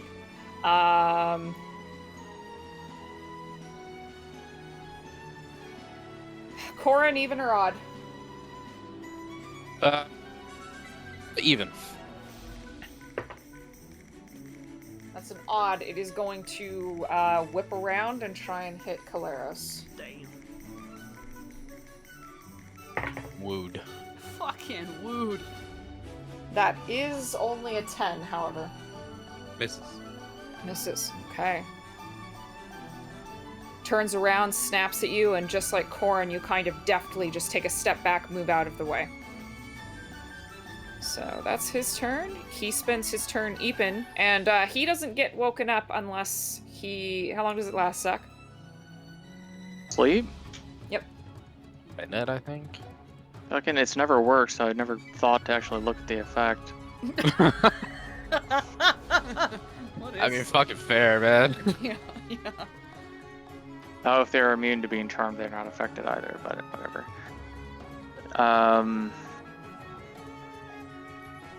Falls unconscious until the spell ends. That's for a minute.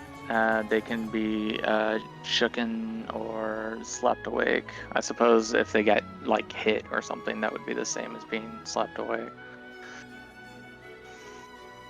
Okay, so a minute. 1 minute. Okay. In rounds.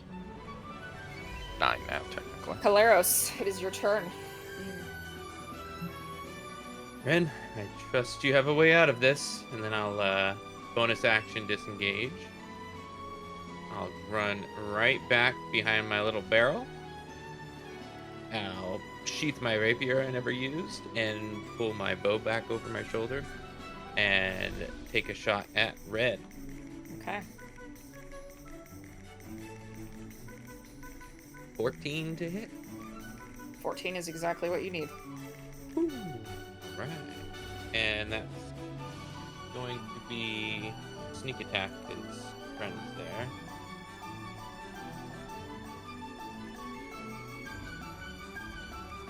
Uh, 12 points of piercing damage.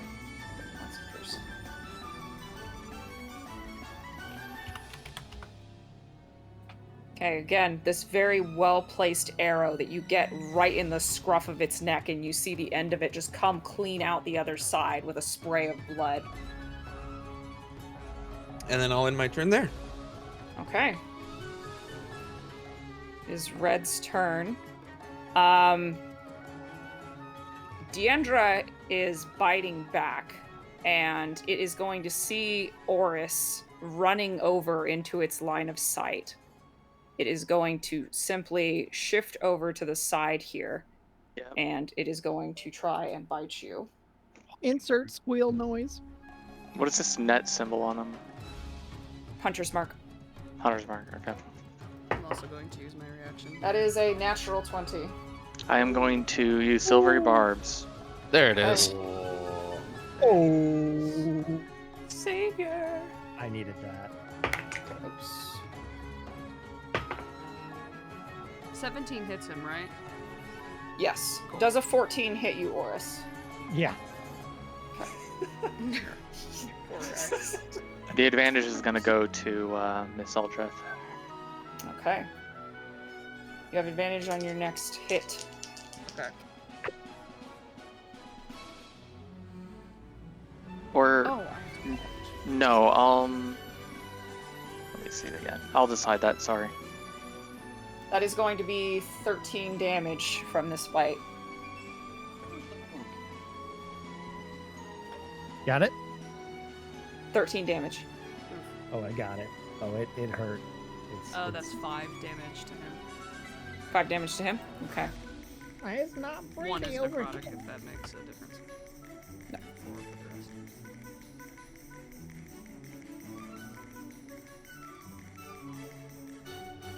I'm going to give it to Oris since it could be an attack, ability check, or saving throw. The advantage? Yeah. Okay. Not going to Deandra. Deandra, you will not have advantage. But you Okay. can get it if you want. I'm giving myself a muscle guy for that. There you go. Mhm. He's a muscle man. That is his move. Deandra. Okay, I'm going to move. I'm going to start circling him to hopefully like turn his attention away from Oris. So I'll move here.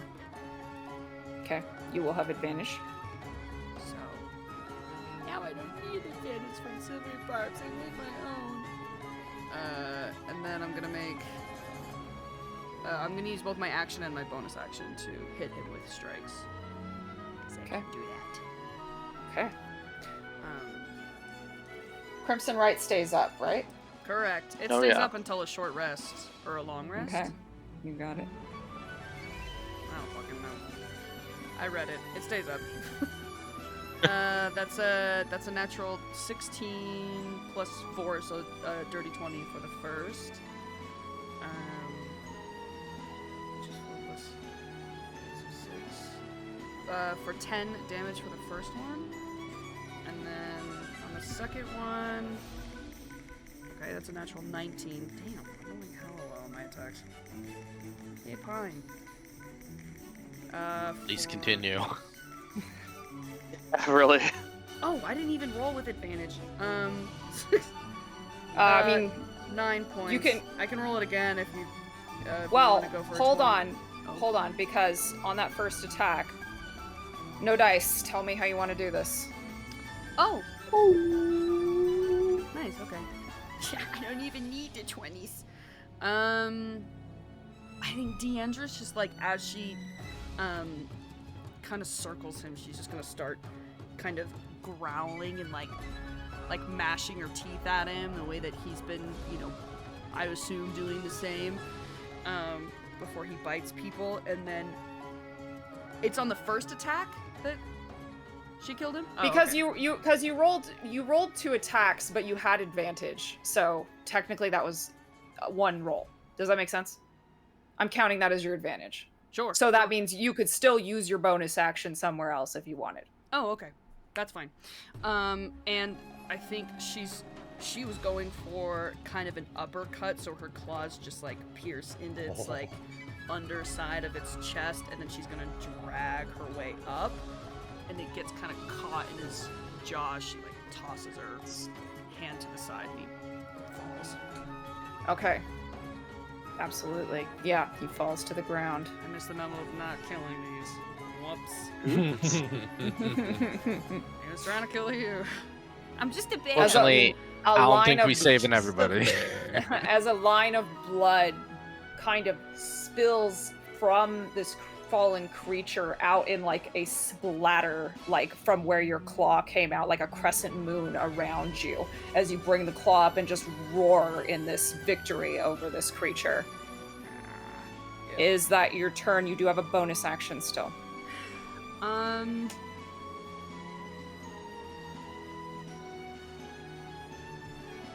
I don't know. How far away is this guy?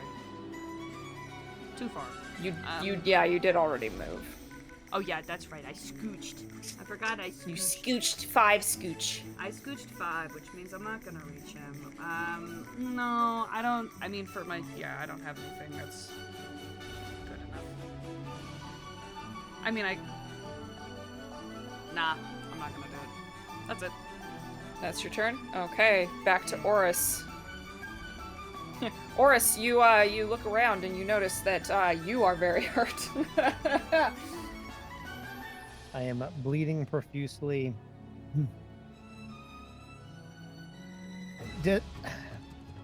Very targeted question here on the creature next to me. Is it already deceased, or because it's currently in the throes of death, do I have a chance to cast Spare the Dying on the beast?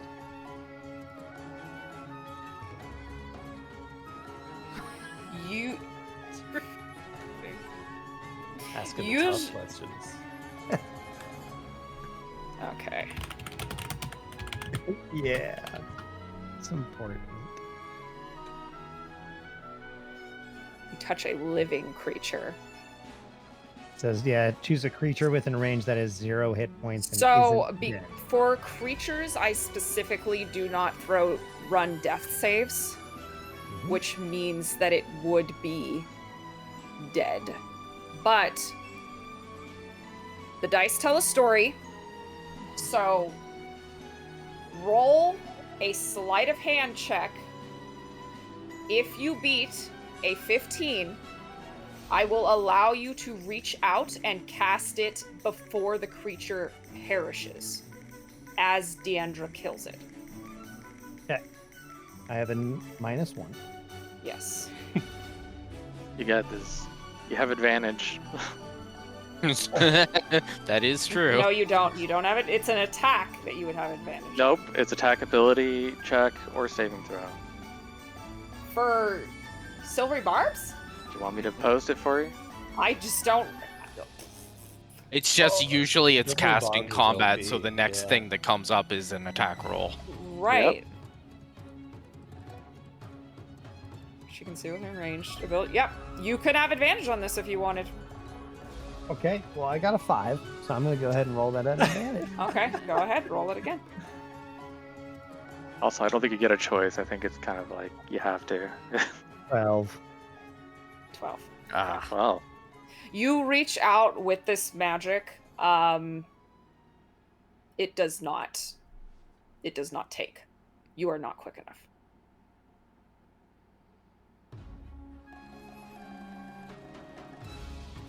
Baskets. I hope no one gets hurt for this. 10, 15. And then I look at Sprocket, or pardon me. I look at Sprock, and I look at Brasfer, because he used his full name. And which of them looks the most ready to receive a care package so I can climb over this very defensible wall? I have empty hands outstretched. He I'm was not holding a Brasfer weapon. was ready, and yeah, so he looks more ready than Sprocket. Yeah, Sprocket's got his self-sized crossbow out right now. Is that true? Yep. Yeah. Okay. Then I'm going to, unless it takes an action, sorry, to use my action to just toss the cage at Brasfer. Oh. You probably wouldn't be able to toss it, but you can hold it out for it to be taken. I would love to try to do that while trying to climb over this fence at the same time, since I've got movement too. So you decide how Okay, you'd like me to roll that. If you want to try and climb over with the cage in your hand, it is going to be either an acrobatics or an athletics, your choice, at disadvantage. Ooh, athletics. Let's do it. That was a 16, so let's see at disadvantage. Yeah, that's a 4. My God. There it is. Yeah, you try and get a grip on the side of this fence, but with one hand, it's really not happening. Because again, this thing is like almost as tall as you. Oh yeah. It's Asper. I just.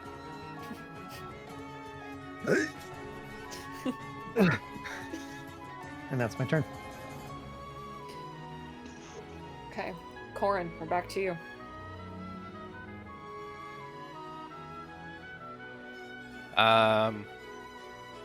Okay.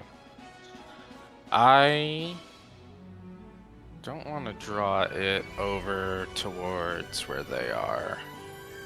So Corin's just gonna look at this big blue and just be like, okay, follow me. And she is going to 5, 10, 15, 20, 25. It can take its attack of opportunity if it wants. Okay.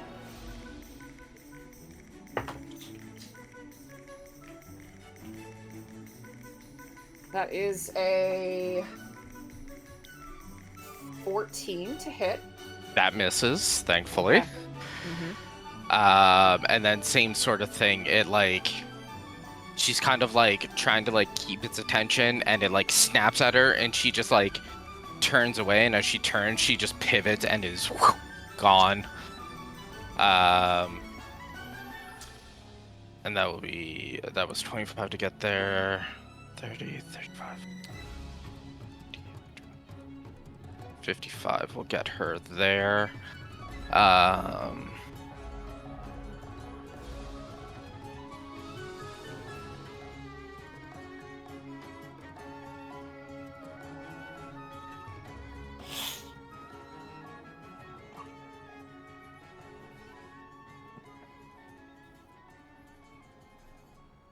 I think she is going to as she's running, she kind of like uses two of her fingers to hook a crossbow bolt and load it into her hand crossbow, and as she's running, she's just gonna shoot at it to try and get its attention to follow her. The blue one. Okay. Yep. 15. 15 hits. 9 piercing. 9 piercing. And then she will use Step of the Wind to dash.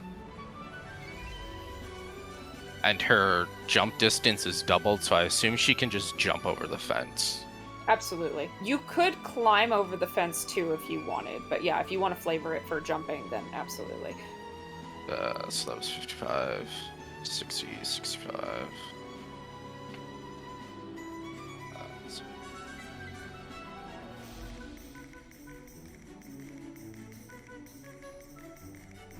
She's gonna get to the other side and just like a fucking hurdle sprinter, just woo over, Okay. land into a roll and just keep running. Okay. Yeah, you begin running around the side of the fenced area here. Hopefully the fence holds.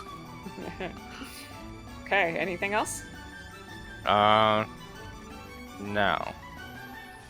Sprocket. All right. And I'm gonna do this first one, Triss, but I really want you with some imagination after this one. So, Sprocket's so good at real that. excited. Well, here you'll know what I mean in a second. So Sprocket is excited to see his buddy back in action. He's hey, let's go, Etch! And he'll say, Etch, send it right side. And Etch is going to spit a ball of acid into the air. And you see Sprocket waiting, loose, and right through the acid into an attack roll. It's coloring blue. your. Yeah. I So he's remember this. infusing Okay. the arrow with some acid. Yeah, you got it. And we are sending it. With a 12. You're attacking blue. Blue, yep. Okay. That does miss. So you spend time lining up your shot to hit the acid, but because you're hitting the acid, it goes a little bit high and it just grazes the side of this Yeth. Deal. I'll move the hunter's mark to him as well, by the way. And then, Okay. Tell Etch to get on in there. Because that's only his reaction, so he can still tell him to get on in there. Interpret how you want. He'll hop on in. Okay, and for the bonus action, did you command him to do anything else? Because I believe you Get in command him to do an action, right? So the send it Etch is more me flavoring his reaction of infusing my arrow, so not really a bonus action or action. Now I'm commanding him with my bonus action to get on in there. Okay. So. Okay. So he has 40 movement. Yep. How far are you telling him to go? Because he can get in, or he can your go plan. his full speed. I gave the command. You're him. Interpret. Okay. Get in there. He has 40 feet of movement speed. He is going to... Let's see. He's going to hop the fence. Since he is... He's technically also smaller. Is he classified as a medium-sized creature on his stat block? He's a small dragon, so I assume You are he's small. small. Okay, so he is also going to have to make an athletics or what's better? What are his modifiers for strength? Plus and 3 dex? strength. Plus 3 strength. Oh, excellent. As he digs his claws Man, into the he's side of the better than gate to try and climb over. With a 7, he doesn't really make it over. We're doing great.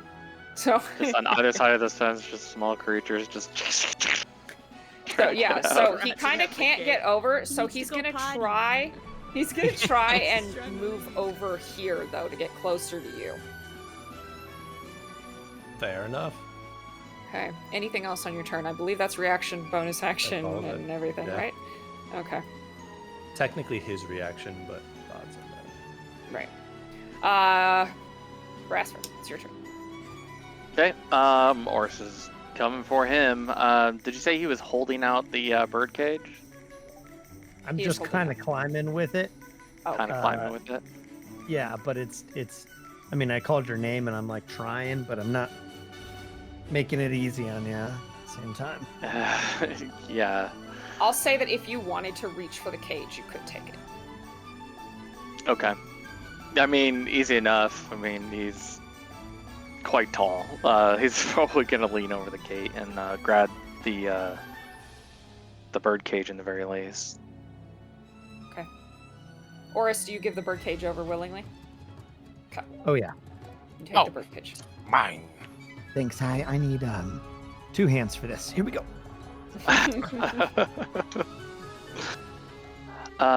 He'll take it, kind of look at the creature that's inside of it for a moment, and then setting it down and turning back around to assist Oris getting over this gate. He'll put a hand out and grab onto your arm and just kind of be helping you over. This is 2 people who are genuinely just not needing to be doing this here right now. Right, but are you using your action to help him over? I'm going to give you the help action because I feel like we have the same chance of this succeeding. Well, if you are spending an action to pull him over, you pull him over. Yeah? Easy enough? Okay, sure, yeah. No, he'll take the action to grab him. Mr. Oris, please, grab on. He's gonna grab your sleeves until he catches, like, actual arm, and then help you up and over, arms under the, or hands under the arms. And Just pick him up. toddles He's you just a over. baby. I'm just a baby. Yeah, is he a halfling or a no? Oris. He's a halfling, right? Is he the stocky Halfling. kind or the skinny kind? He's still heavy. He's still heavy, Yeah.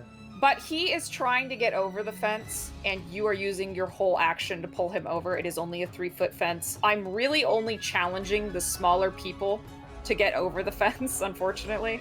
So, How dare Yeah. you? how dare He'll- I know. Set you down and kind of like, as looking you over real quick, kind of like dust you off. And in You have much doing blood this- on your hands now, then. Perfect. Then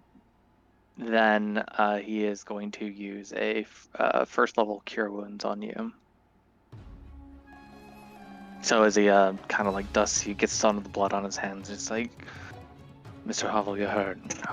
Hold still a moment. Just gonna look you over, find the wound, place a hand on it, and he'll channel some of the magic in. I love healing, but do you have an action still to heal me? No. Oh, excuse me, a bonus action. So it would not be cure wounds. It would be healing word. Healing Healing. word? I'll take Yeah. healing word for sure. All right, right there. And by the way, it's just Oris. No Mister needed in there. Colleagues now. Associates. Baskets, that hurts. See if it sticks. It is just a D4, but it is +4, so you get 6 healing back. 16. Nice. I will take it. That's exactly how much health I had. So you doubled it. Oh, very good. He doesn't mean actually in the moment. He means that's his max health. I'll have you know. It's okay, should- because A doubled it. 5 extra. Yeah. Yeah. That's action, bonus action. Are you using any movement? No. I think after he settles with Oris, I mean, as far as movement, he'll set him next to the bird cage. But he's gonna look back towards the others who are still in here, noticing that one of them is missing when he was looking away. That'll be the end of his turn. Okay. Blue. Caleros, even or odd? On. Odd. 5, 10, 15, 20, 25. Okay, coming over to this bucket and just with a strong paw, just like almost kicking it out of the way, it is going to lunge forward and try and bite into your side. I cannot roll when I DM, I swear. That is only a 10 to hit. Misses. I mean, you Misses. almost killed Horus, so. Yeah, I was gonna say. I mean, come on. Oh, I mean, forgot to ask. Generally, I my hit always threshold's forget. Are we doing the 2024 healing rules, or are we doing regular? We never really made a decision on it. So I thought we decided on I thought it was healing. 2024 for healing. did we? Okay, let's thought so. For let's mine, just we did. I don't know if yeah. For that was for the other one. I mean, I'm down because I only did like 4 points of healing with healing word, and that kind of. Is anybody in opposition to use the empowered healing? No? Going once, going twice. Okay, empowered healing. Roll another d4, Zach. Double your dice. It's an additional 4 then. Additional 4. Yeah. Now he's at max. Everybody I assume remember both going are forward back, to but- double your dice. Yeah, And if I'll you take change any it. healing, yeah, if you take healing spells, get rid of the legacy and use the new ones, and it will calculate for you. Okay, Appreciate that it. was his attack. Sleepy is still sleepy. Caleros, it is your turn. All right.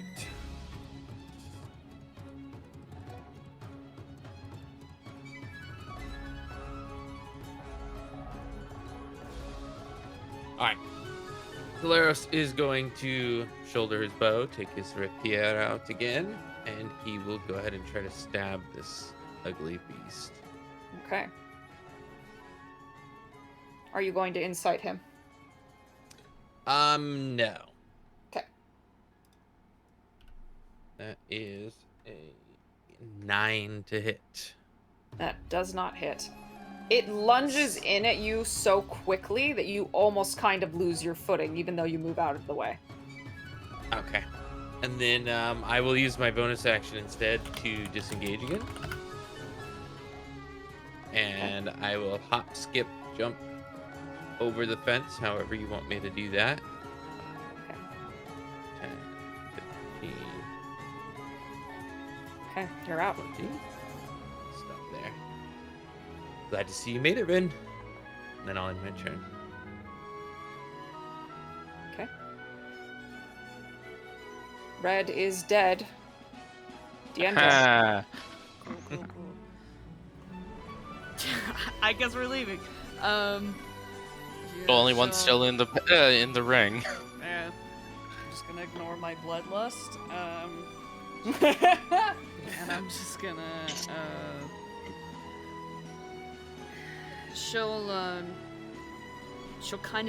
she'll just growl at the blue guy, being like, "You better not fucking follow us."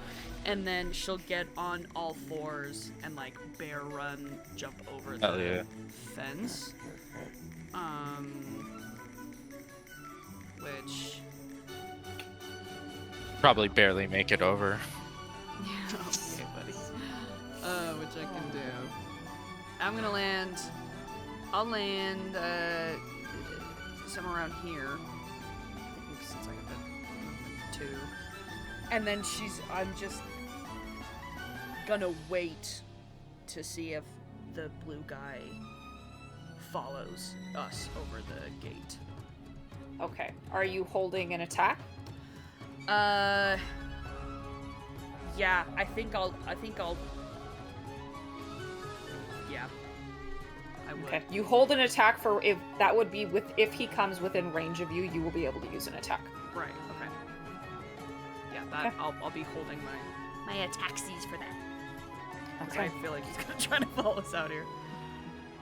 You guys clear the fence line, and the Yeth Hound runs over to the gate and looks at all of you, and then, like a jaguar, begins like pacing up and down the fence, its face never quite leaving you guys. However, you notice that it makes no attempt to leave the enclosure. Crazy. With that, we will be leaving initiative, and from behind you, Brassfur and Oris and Sprocket, you hear I can't believe it. So there is hope after all. And that is where we're going to take our 5 really quick, guys. We don't have that much time left. So go and get what you need, any water, drinks, and we'll be right back. Cool. Yay.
I'd love to respond to the fairy whenever you would like.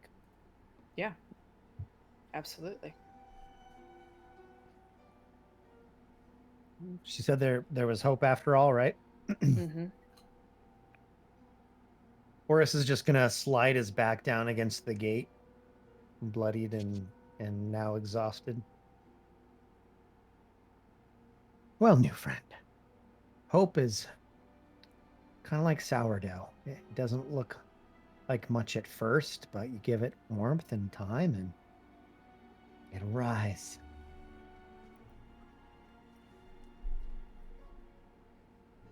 And then I'm just gonna lay down on the ground Oh my god. right outside the gate. Sourdough is good and well, but perhaps you wouldn't mind also opening the oven door a bit. And I just kind of like point around all these other strong friends. I have a question. Mm-hmm. What the hell am I looking at? Is it a fae? You come over towards the bird cage. Look into the bars. Still? Are you bear still? I am a bear. Yes, I'm You still are a a bear. bear still. I have not dropped it. In that case, we might as well. We barely noticed. Do this.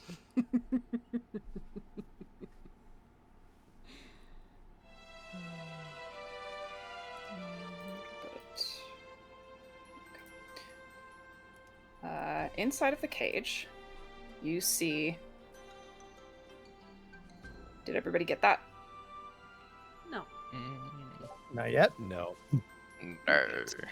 Negative. Also, That's like, fine. does the happy music with Triss just like make anybody more distrustful than if she was just playing boss music so or whatever? It's Like, gross. Oh my god. You- Oh, no wonder this thing got captured. It's got a leaf for a shield. Fuck ass knee pads. Jesus. Inside, you see the figure of a humanoid, but very much with the physical representation of a flower. Growing out of her head is this almost like honey, like blossom kind of flower, and a little. Why am I blanking on the name? What the frickin'. Pussy Willow? No. They just Honeysuckle. wanted to say pussy. Honeysuckle. Thank you. I was like, honey.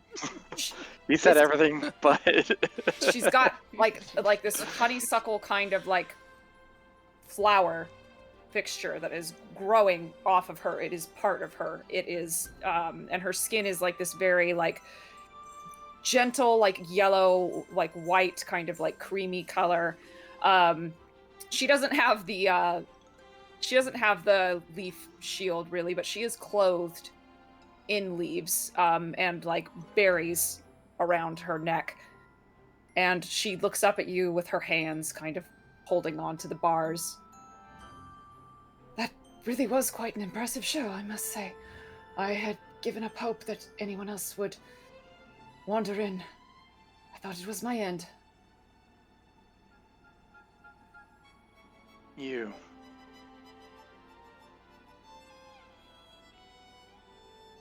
That was your voice. You found my notes. Good. Good. That must be why you're still alive.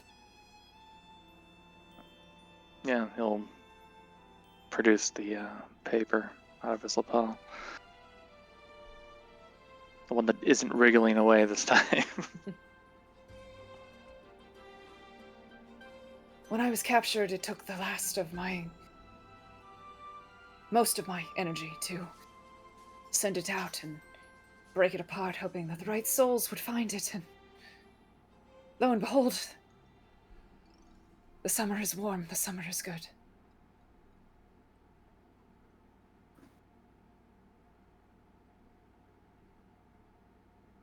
Where are my manners? And she she crosses one hand behind her back and brings the other fist up like this and kind of kicks out her heel and bows. I am Monacera Woodbrine of the Rideriban of the Summer Queen Titania. Oh God, that was so much. Type it out. It's I'm in gonna spell the. it wrong if you don't. It's in the Oh character my God, handout. it's literally right in front of my face. It's fine. I'm fine. I'm good. Sorry, dog. Oh no, the man wolf is barking on the other side of the cage. Oh my God, he's jumping over. Do you know what is happening here?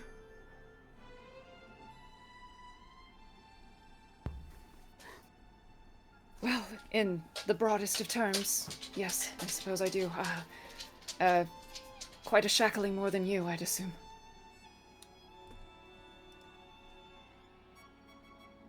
I don't fucking know. Do I know what's happening here? Why seeing were that, you seeing caged? that she's Faye, like, does any of this seem familiar to shit that I've dealt with the Order? With the Order, I honestly don't think so. So I wouldn't know, no. You asked her why she was in a cage, Oris? Yes. When the Lady of the Land located me, she locked me up. She kept me for a while, but grew bored of me eventually. And right before all of you showed up was when she decided finally to discard me.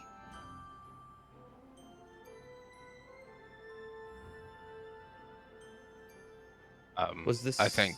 Oh, sorry. Was this the help you needed, or is there more to it? It is the opposite, in fact. Oh, he's lagging. I think you're lagging. Oh, Yeah. there we go. She froze. I froze? Yeah. Oh boy. Yeah, you froze for a sec. You're good now. Okay. He said, is this the help you need or is there more to it, correct? Yeah. Okay. It is the opposite, as a matter of fact. You saved my life, and thus your life is owed to me. And I will endeavor to help you in that way.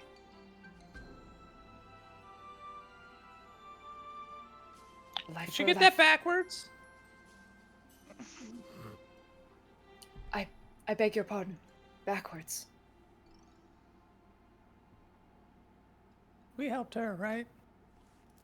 What he means to say is that you are indebting your life to us rather than the other way around.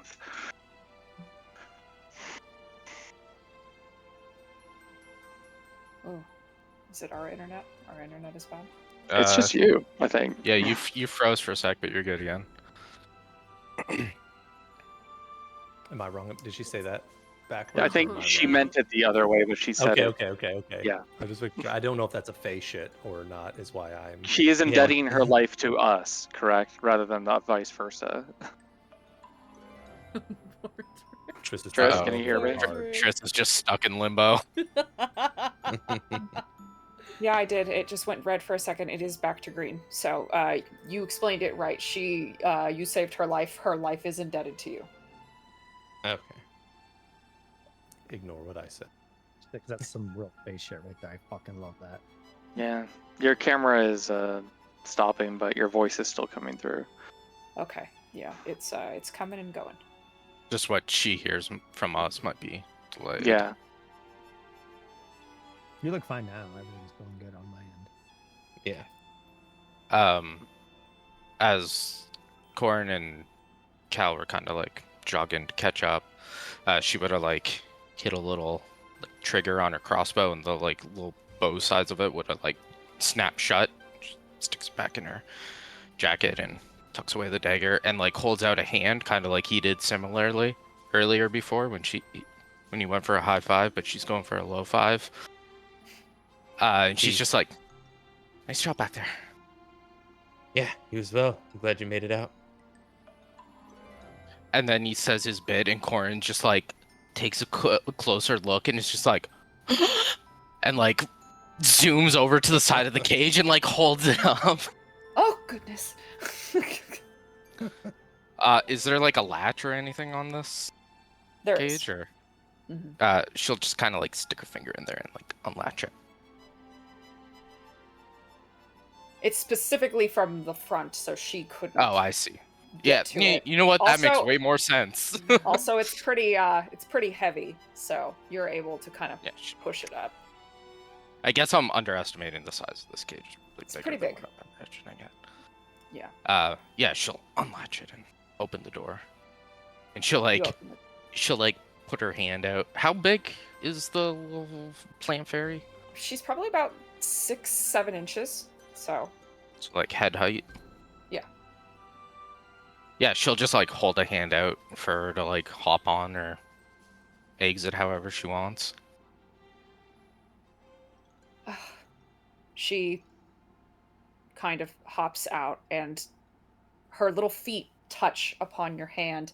And for as tall as she is, you would still sort of expect like maybe a bird amount of weight to be like distributed there. It's not even that. It's like half of that. She feels like a plant, like a vine almost. And again, she kind of looks at you and holds her hand out like this, and then lets it kind of come out in a like almost like a distributing seeds sort of motion. She's like holding her and that's like tries to like copy the salute while still holding her. Ooh, kind of like goes to catch her balance and then rights herself. It is not exactly safe to speak here. I have something immediately that I can help you with. If you could take us southeast a bit, towards the woods. I believe that would be the best spot. Can I pick up the cage and chuck it back in where the dudes were? Yeah, you take the cage, chuck it back in. There's like a metal clang, clang, clang as it hits the ground. The Yeth Hound, who was pacing the gate still, runs over to it and like puts a paw in it and like begins to like reach inside and kind of pull. You hear the metal kind of breaking underneath its foot, and then it sticks its face really close and starts sniffing and kind of like licking the sides of the bars. Gross. Good idea, Deandra. It's like, make it look like she escaped on her own. Brilliant. Sure. But the giant claw marks through the dead one's gonna be a bit of a giveaway. I mean, they've got claws, so maybe they just got into a spat. Fought over the food. And arrows. Oh, Sharp teeth? There are arrows in there. I can go get them back if you want. No. We should move. I'm sure they already know. I don't mean to interrupt, but I do believe time could be of the essence. Well, whatever Lonnie says. Bryn, do you want to lead the way with her? Deposit her on the top of her head. Oh. Lead the way. She sort of takes one hand and like puts it like she's like crouching on one knee, and she has her hand like on your ponytail, and she's sort of holding it to balance. Just tuck my ponytail whichever way you want me to go. She sort of like adjusts a little bit and then leans over, so hopefully you can see her little hand, and points kind of southeast. This way.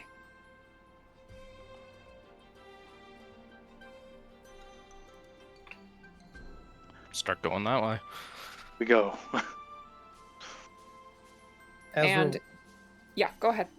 As we're walking, I'm gonna go up to Brasper and Thanks for the hand back there.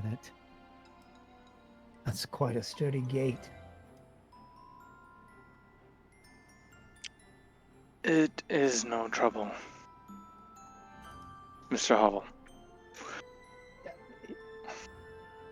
Mr. Hovel, no. Just Oris. Excuse me. That's right, Oris. You seem like you've been here a while.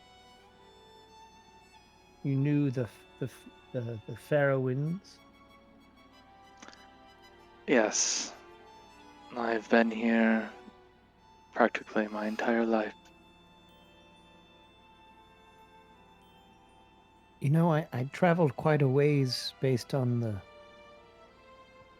stories of this town. I was hoping to settle down and open a little shop maybe and just help the townsfolk. And it just seems a little bait and switch. Is this really what it's like?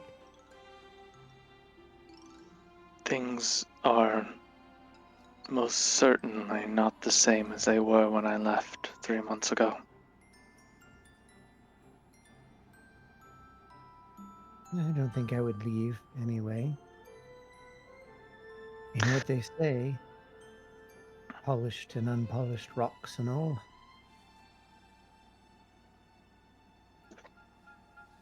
You have my apologies on behalf of Farrowin for coming to this place and being treated as you have.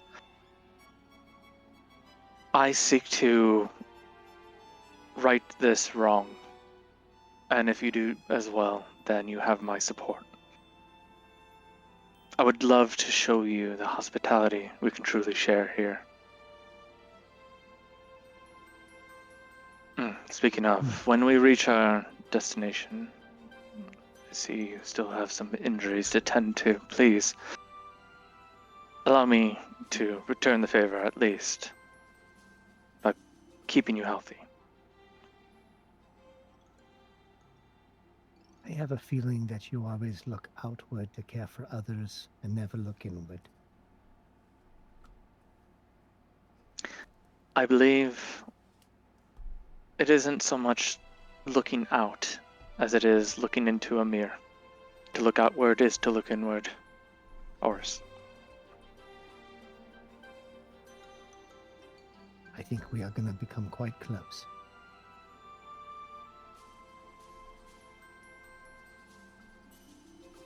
It gives an eye to Deandra. He meant to speak with her in this moment, but since she's kind of stomped ahead in this bear form, he just kind of gives her an eye and just... Oh, I assumed I was in the back. No, excuse me. Well, then gives an eye Stomp backwards behind. to where you are. I apparently have no idea where this bear is at any point, so I'll leave it So bear to with the you? listener's imagination. Yeah, Aw. bear Bear with me. notes to you. And on that note, no, okay. Adjust your passive perception. I'm just. Yeah, can I It's like bad. while I Your perception. Jesus fuck.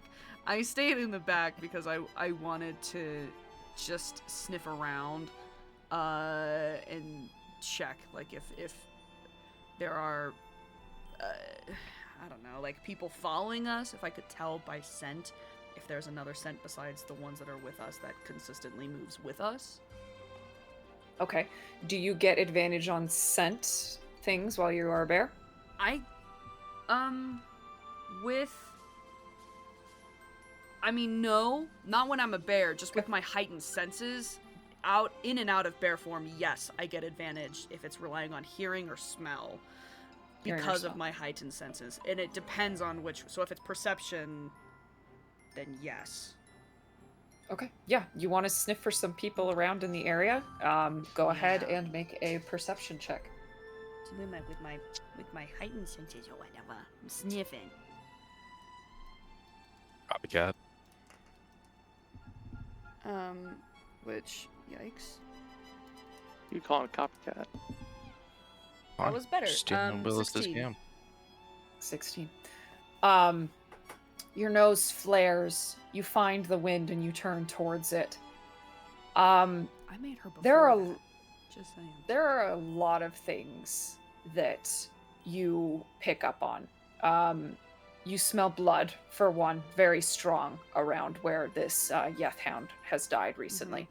You smell a lot of familiarity. You smell a lot of people here who you are familiar with. There are remnants of that tug at your nostalgia. In the general area around you, so I'll say within like sight lines of like 50 feet, you do not get the inkling that anybody is around. Okay. Cool. I will keep that sense of tracking. We can keep the same roll just as we continue to move forward to the forest.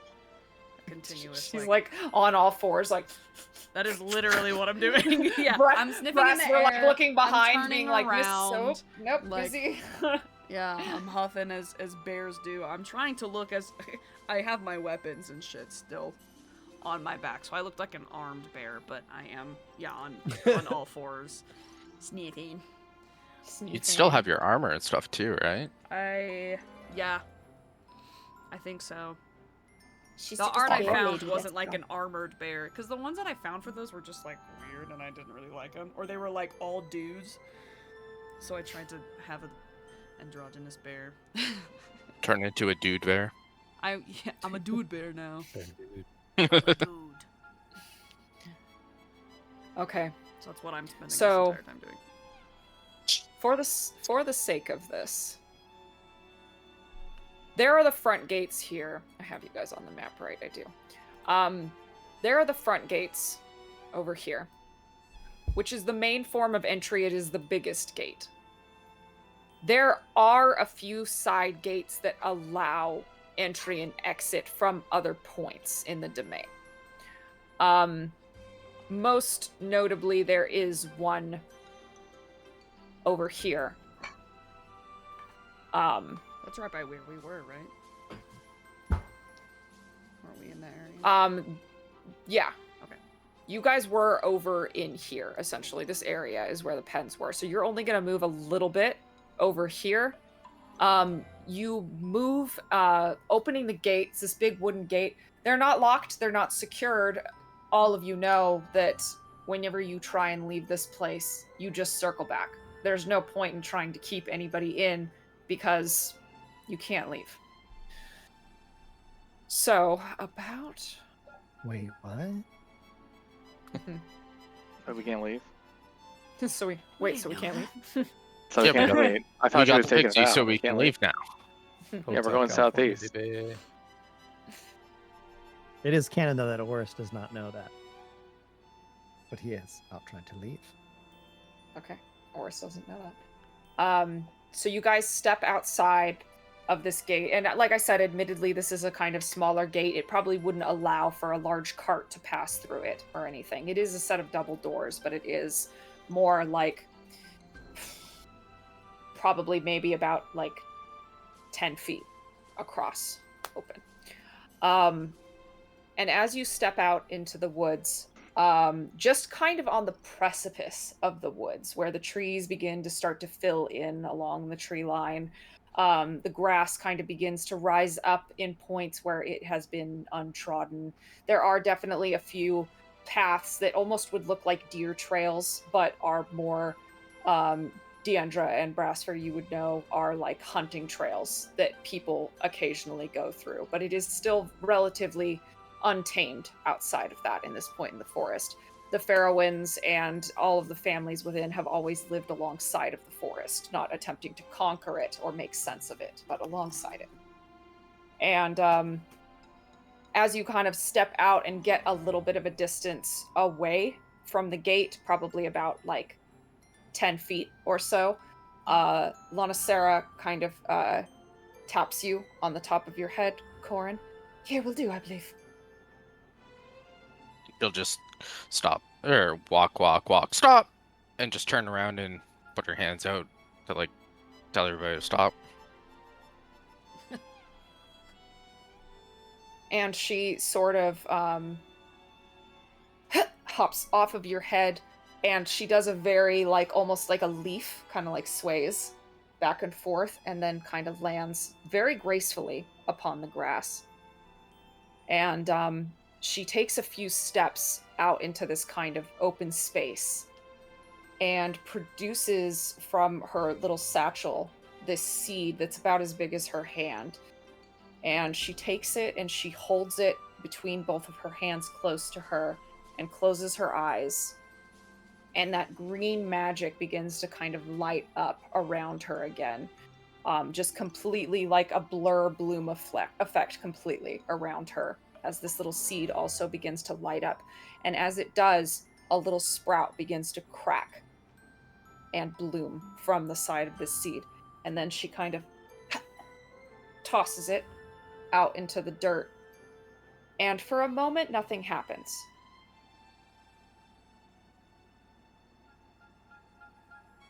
And then there is this magical bubble that starts from the seed and blooms for a moment and holds at about, I would say, about maybe a couple feet in diameter for a moment. And then it begins to just encapsulate all of you. Like all of the grass begins to move like a breeze is pushing through it. The trees begin to twist and move and shift. And you are all enveloped in this very, very warm space. The area around you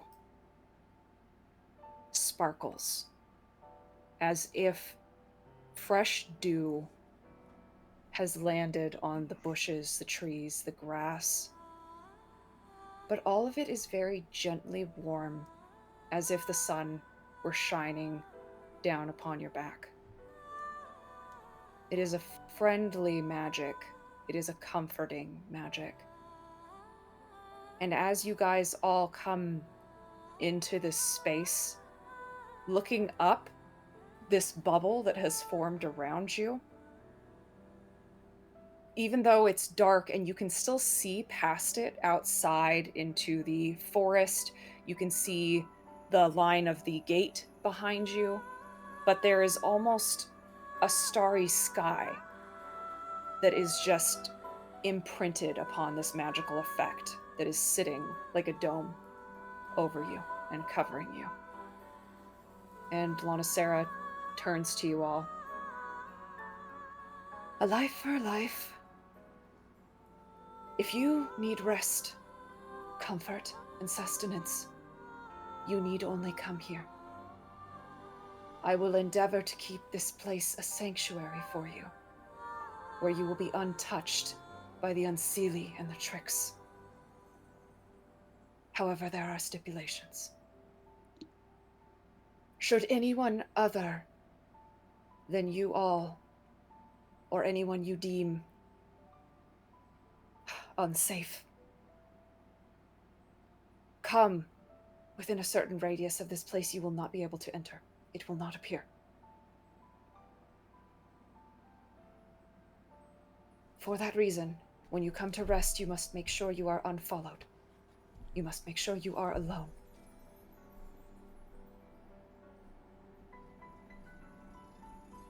But in this space, time may pass a bit more slowly and a bit more gently.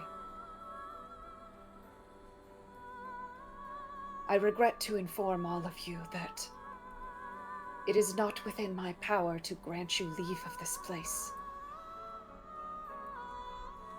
If you wish to truly leave the Farrowwind domain, you will have to unseal the mirror of the Archfey that has taken precedence here.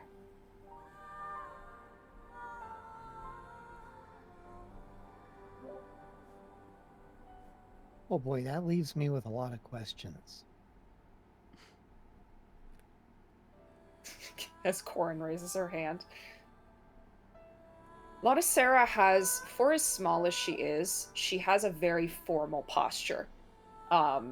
She definitely keeps her chest full and puffed out, her shoulders back. Her chin is always slightly tilted up.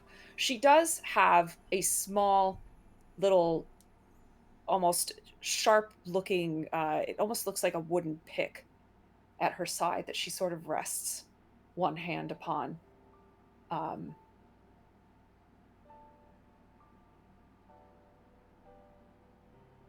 I will do my best to answer questions, because any of this is in service of the life that you saved today.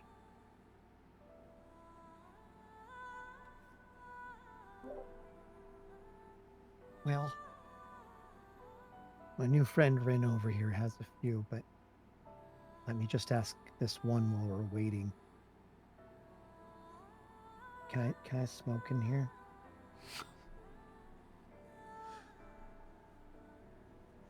Partaking of any various sorts of substances should be very much fine. Wonderful. This really is a... Oh, this is great. I'm just gonna sit and I'll ask. I don't even think of my questions. And he pulls out his pipe. There it is. There Only it reason- is. The only reason There Dave it is. asked.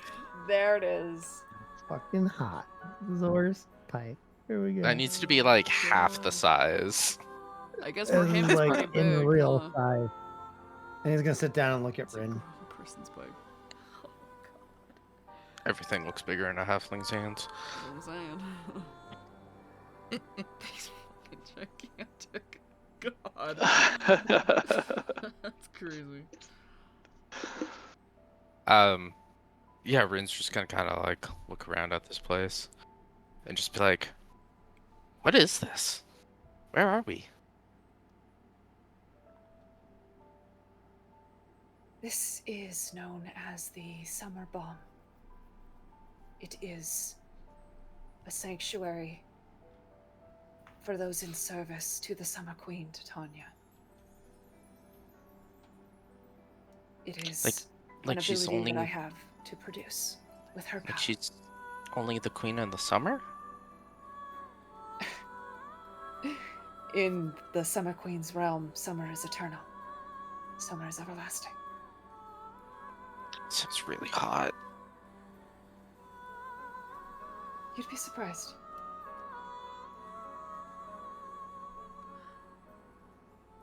How do we unseal this mirror?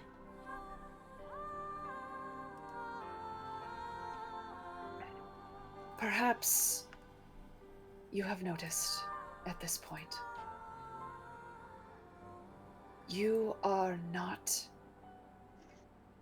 None of you, in fact, including those that have been trapped here, are in the Farrowwind domain proper. This is a reflection.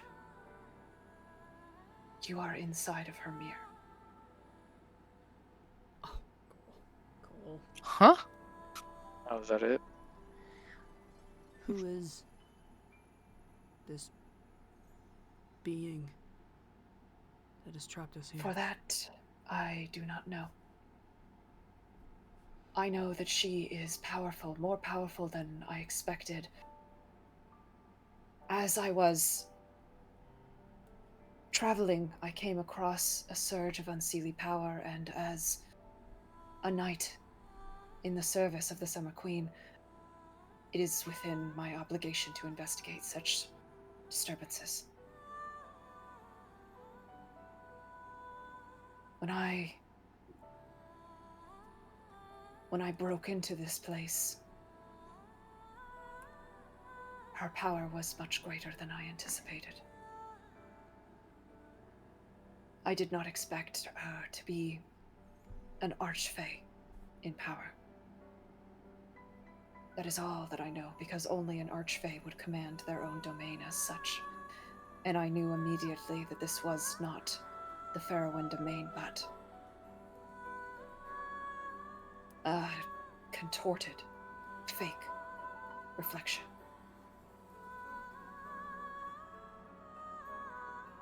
What I do know is the mirror is how she gained access to this place. She would have had to have an inn. She would have had to have a name.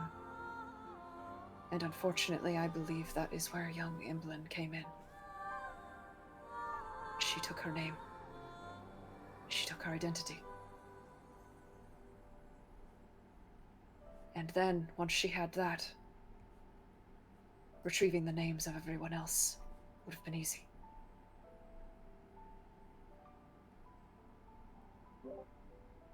Why?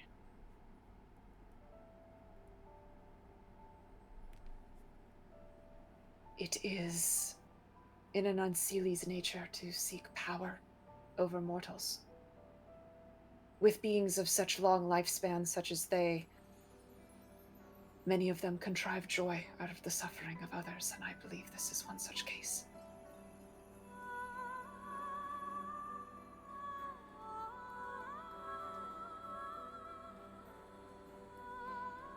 Are the townfolk, the people, are they just mere images of the real townfolk and people? No. These are the people of Fairwind. When she created her domain, she brought them all into it with her by taking their names. That is how she has control. The more names she has, the more power she has. And she has a great many here. Has she possessed Emblem, or is she just a copy? She uses Emblem as an avatar.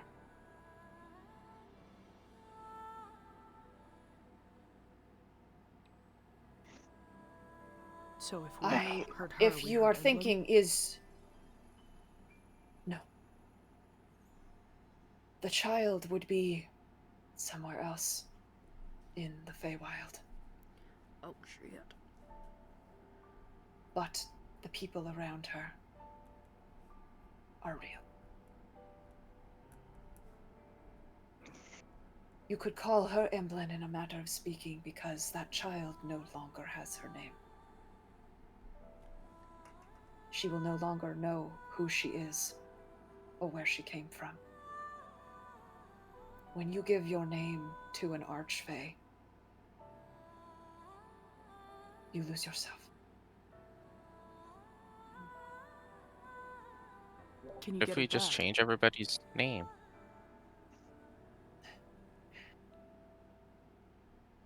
Unfortunately, the way that names work, and if you've all read my letter, then I am assuming you are all being quite careful. Though I have no inclination myself to partake of your names, it is good that you do not say them. That being said, a name must be offered willingly. It cannot be overheard, it must be given. It is helpful to be safe, so that you do not accidentally give it to her in conversation. But it must be a true name. A true name, one that you are given at birth completely and utterly, one that encapsulates who you are. As you grow, sometimes that may change, sometimes with titles, or should your identity shift, then it may alter. Whatever is your true name. But it cannot be so easily changed. It is not something simply decided, it is something earned.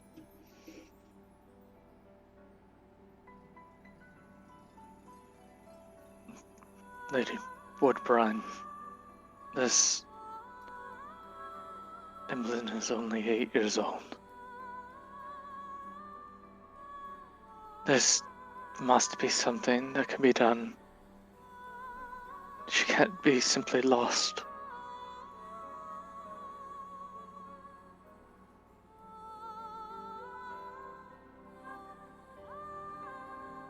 I will not lie to you.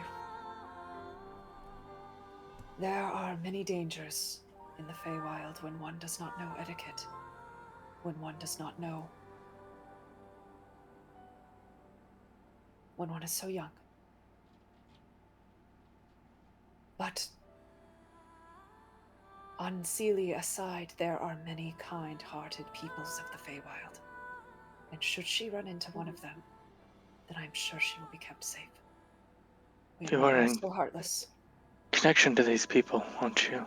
Could you speak to them on our behalf? Look for her.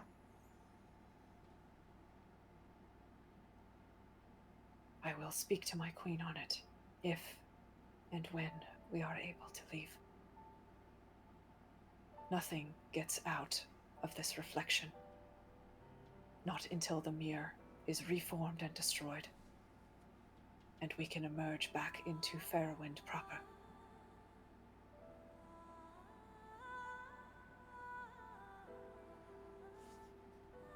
But you don't know how to destroy the mirror. All one needs do is assemble the pieces, bring them back to the mirror, and it will reform. If it is destroyed by someone other than the Archfey that owns it, the reality will shatter.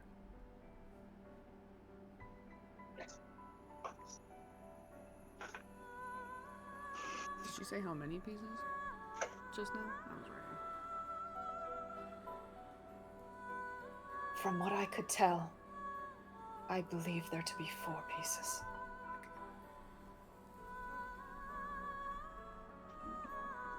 She looks over at you, Cord, kind of with almost like there's a little bit of a raise of her eyebrows, and she smiles very softly at you, almost like, go ahead. Isn't breaking a mirror supposed to give you bad luck?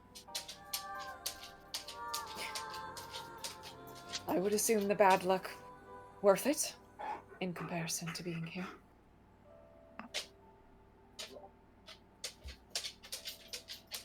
So we have to save more than just Imblin. It's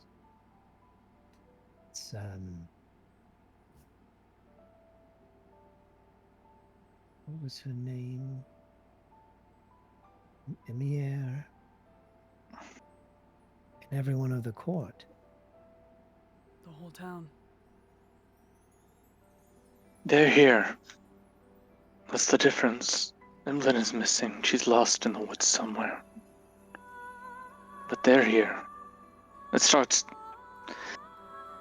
Are they, or are they all gone? Starts here. And also, who's Unseelie?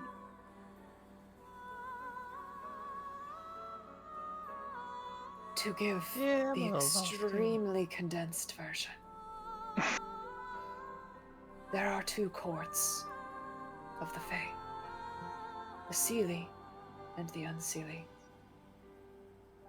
Once long ago, the Summer Queen had a sister, but she was corrupted. And so she became the Queen of Air and Darkness. It is she who runs the Unseelie court.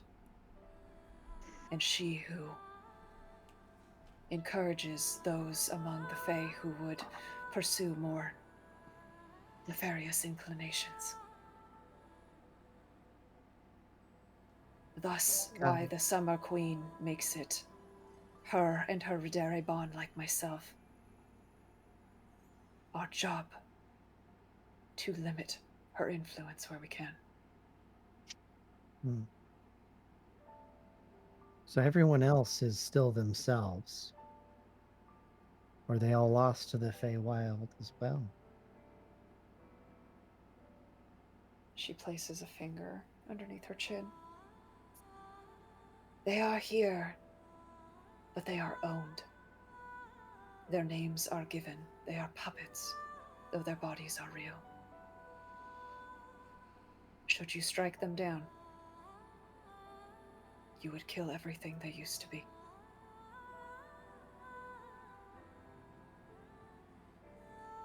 Should one reform the mirror and destroy it, you will be able to leave the Fairwind domain. However, should you wish to see these people saved from their fate, you would have to kill the Lady of Fairwind as she is now.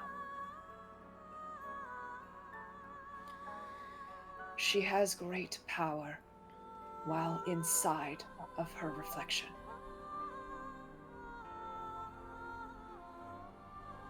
She can manipulate reality here more than you might realize. Are you saying that But- there's no way to save Imblin? emblem might be found, but that is not something we can do here until we are free of the reflection. Does she have more power in the reflection than outside of it? If we destroy the mirror, will she be easier to kill? Yes. So Make it clear it is no small feat. Even outside of the mirror, even without her manipulations, it would not be an easy task to kill an Archfey. Wait, It we must need be to. done. So we need to break the mirror first. Yes. The one that's already broken in 4 pieces. Yes. We have to be the ones that break it. after we break it, we defeat the Archfey and then search for emblem in the Feywild. If you would endeavor to do such things, then yes. Do we need to find the emblem before we kill the Archfey? No. Okay. Do you have any You are- idea of where these pieces are? She bends down and finds, like, kind of walks across the field for a minute. And as she's kind of doing this, Etch, who is like has been sitting next to you, Sprocket, leans in and goes, "I have no idea what's going on." Oh, you muted. Yeah, me too. Like, is that a talking flower or? Yep, and we break a mirror that we need to fix first just to re-break it. But we need Hey. to save Emblem, who's not Emblem, because it's now a demon, so we kill the demon kid, who's not the kid, who's not Emblem, but we need then Emblem. Come on, keep up. Oh, I know how to break stuff. I can break stuff. Kind of Yeah. squares up a little bit. Lana Sarah kind of digging through these long pieces of grass. You almost kind of lose her for a minute, and then you hear it. There we go. And she kind of like pulls backwards, and you see her kind of coming out of a glade, and she takes this long piece of grass. She glides a hand over it, almost like she's drawing a sword, and loops it in a circle around itself, and begins to tie it in a little knot to create like a little loop at the end. And it glows for a moment with that green energy. And then she goes and she holds it up to whoever will take it. I'll drop my bear form. and then take it, saying we're staying here for a while. When grazing through this eyeglass, you should be able to see, if close enough, the location of one of these fragments. Fuck yeah, Coraline shit. I'm all about it. That's dope as hell. That's so fucking cool. Who's Coraline? No, that was me. That was me, Pine, saying Coraline shit. That was not Deander's voice. That was just me. Is there any chance that it's easier to make an Archfey bored than try to kill her?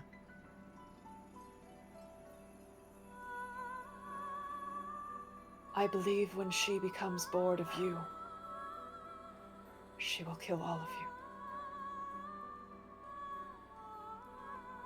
Got it. Probably shouldn't make her bored then. Don't make her bored, Rin. You're exactly right, Rin. Exactly right. She's nodding to As- herself like, "You're right, I am right." As I was moving through this reflection, I did notice that aside from those she puppets, she is not alone here. There are other Fae that serve her. Fae that she may have given bodies to, of those who they puppet. Not everyone you see may be who you know or remember. Will they be lost to the Feywild as well? They may be. Or she may be keeping them here. Of that, I am unsure.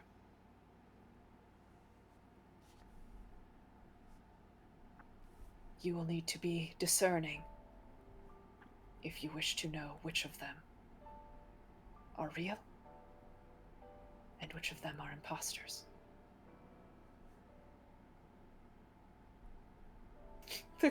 The like getting more and more progressively tired head roll over to Corin. That mean that there would be good Fae trapped in here like you? I do not believe any of them to be good. Got it. There are always bargains to be made should their loyalty be called into question.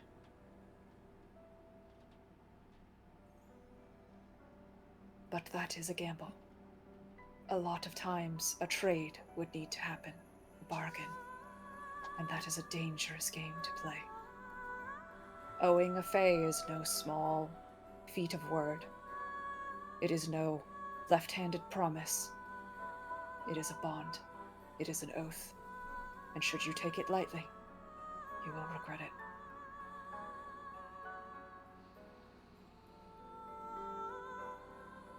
I must remain here to keep the bomb in place.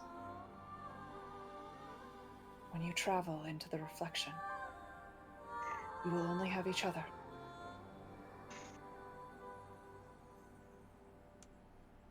Horace looks around.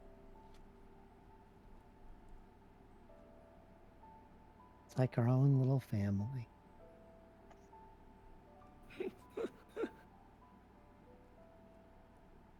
My family is in there.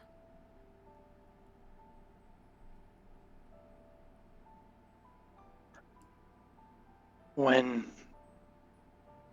the time comes to strike down this facsimile that is Lady Emblem as she stands,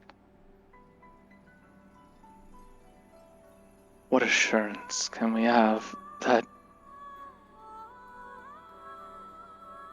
I understand you hold true to your word, and you have a favor owed for your life, and that meaning for you is not lost on me, but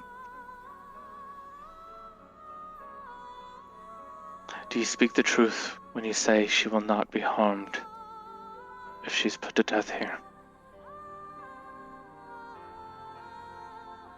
This is not her true body. Though her name is taken, her body and spirit remain in the Feywild.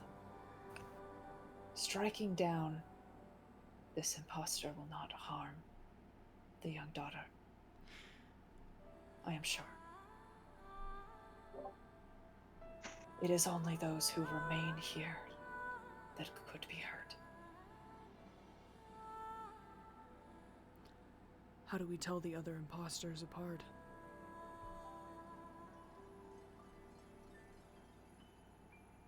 You will have to be clever and figure that out. I'm willing to bet that the ones that are less somber than the others, I have an idea of where to start looking. I will say that I believe at least one piece exists in the graveyard. But that is all I know. I mean, there was that big statue that we saw earlier.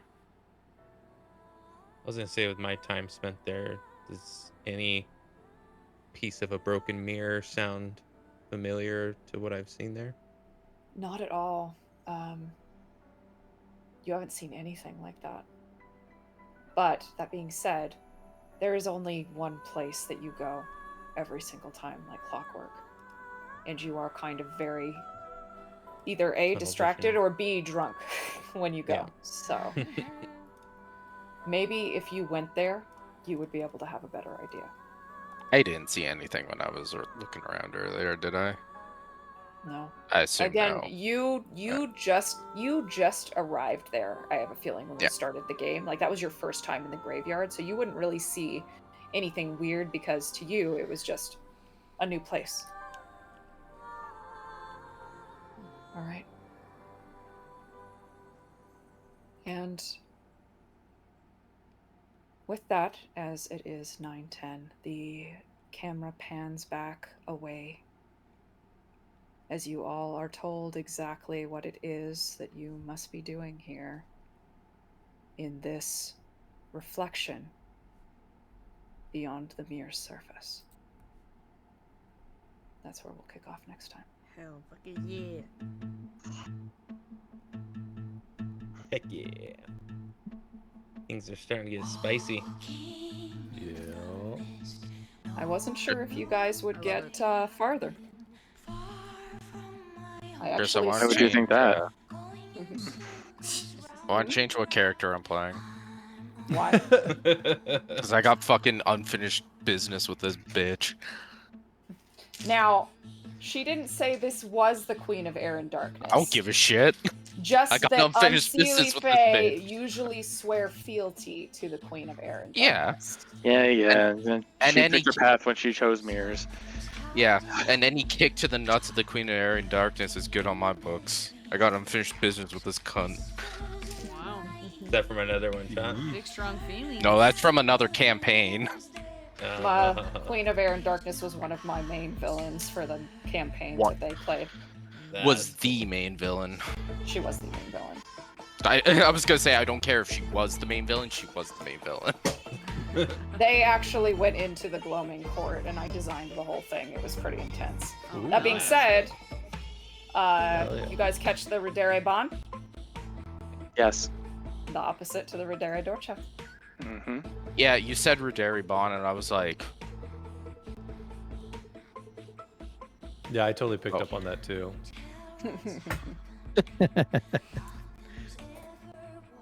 Well, I'm definitely Oh. prepped for next week.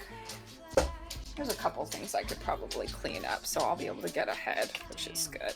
It's also funny how like you always still end up like prepping the same amount when you say that. Yeah, And then you go back and absolutely. then You you sit like, there and you're like, I'm gonna get this ready, and I'm gonna get this ready. Oh, I'm gonna change this. Oh, I'm gonna adjust this. yeah, Oh, you more start details tweaking and here. polishing and and then you're like, whatever. Well, thanks. Well. Thanks all of my players. I hope you guys had fun. Thank you everybody who tuned in. I'm in Twitch Hell now, yeah. so if there's any questions, I'm around for the next 15 minutes to answer them or so. Fuck is the clapping shit? Great session. So good. Oh, Jesus Christ. Jesus. Oh, Yeah. wow. It's not Stream gets me. taken down My hands are up. immediately. It's not It me. was definitely Dave because his thing lit up blue. So Yeah. it's definitely good. it's an easy tell This right there.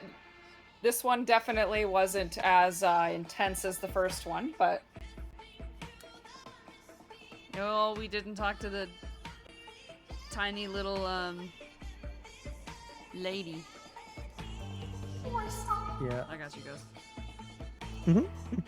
I am like scared, or Oris is scared of.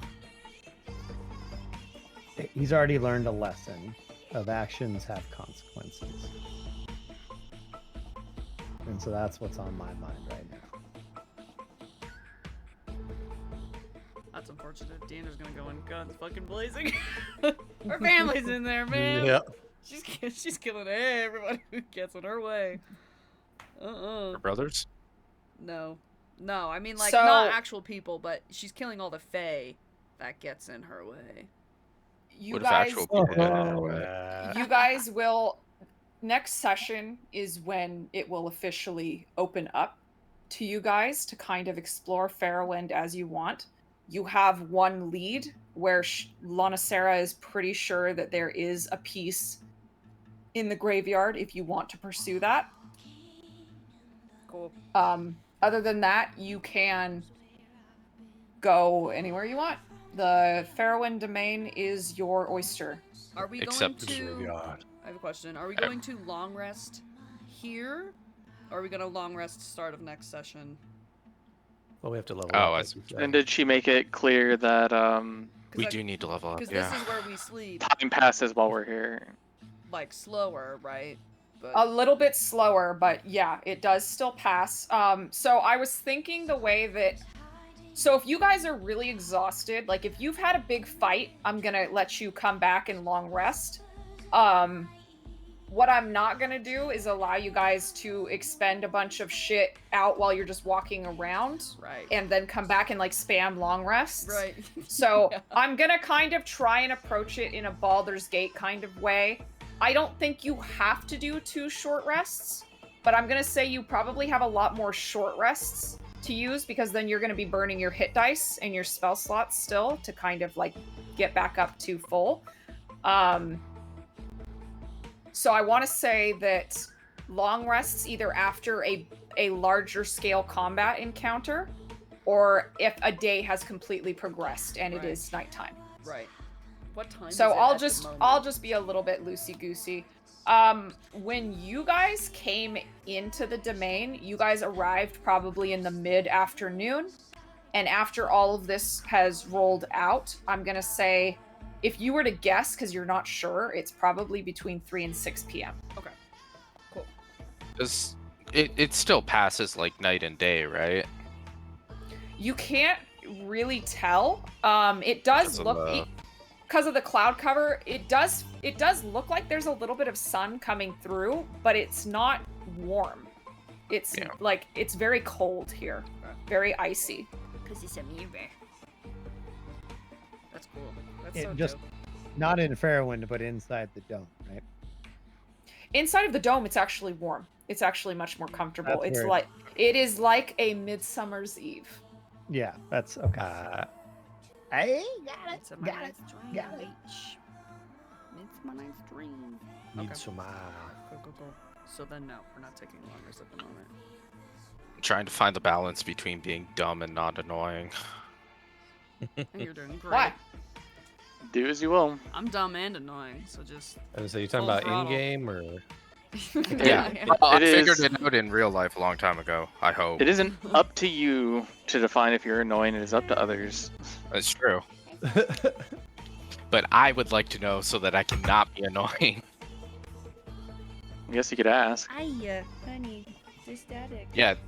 No, me bringing that up would have been perfect time for anybody to chip in. You know.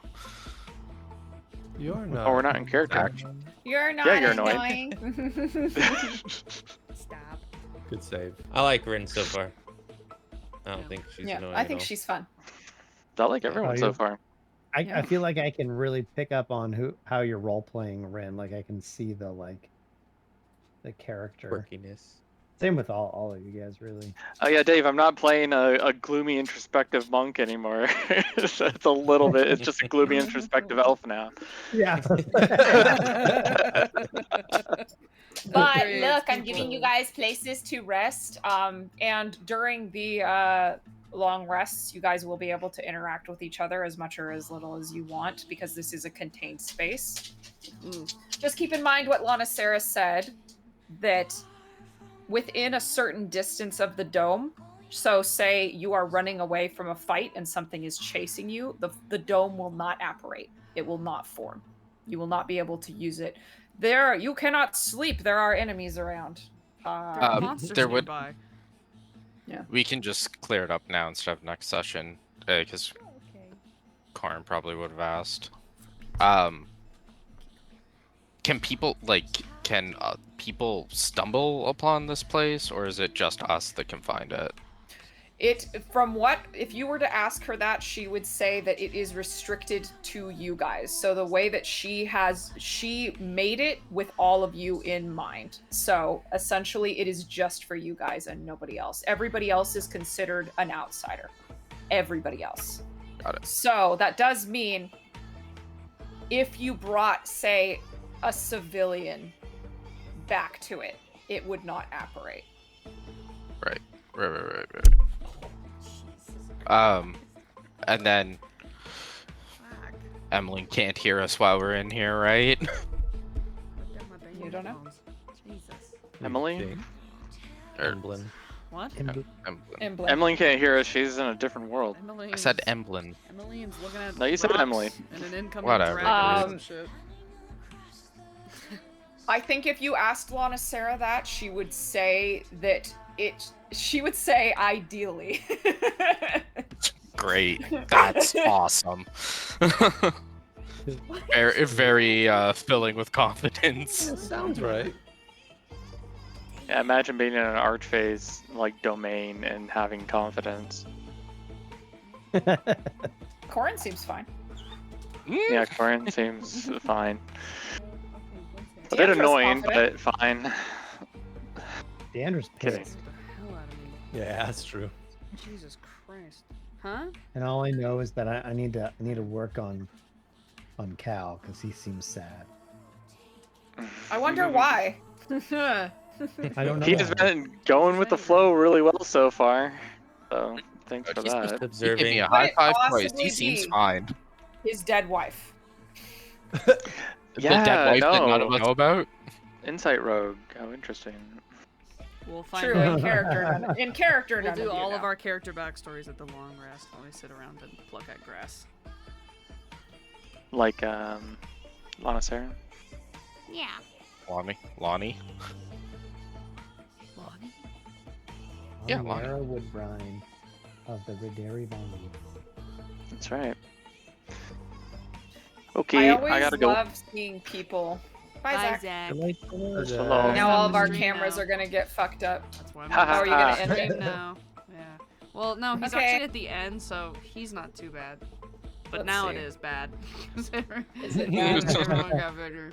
Ooh, it was okay for a second. Everyone say bye, stream. Now we have to roleplay Okay. as whoever's our label. Bye, stream. Bye, Bye. Goodbye, everybody. Thanks for tuning in. See you next week. See ya, fuckers.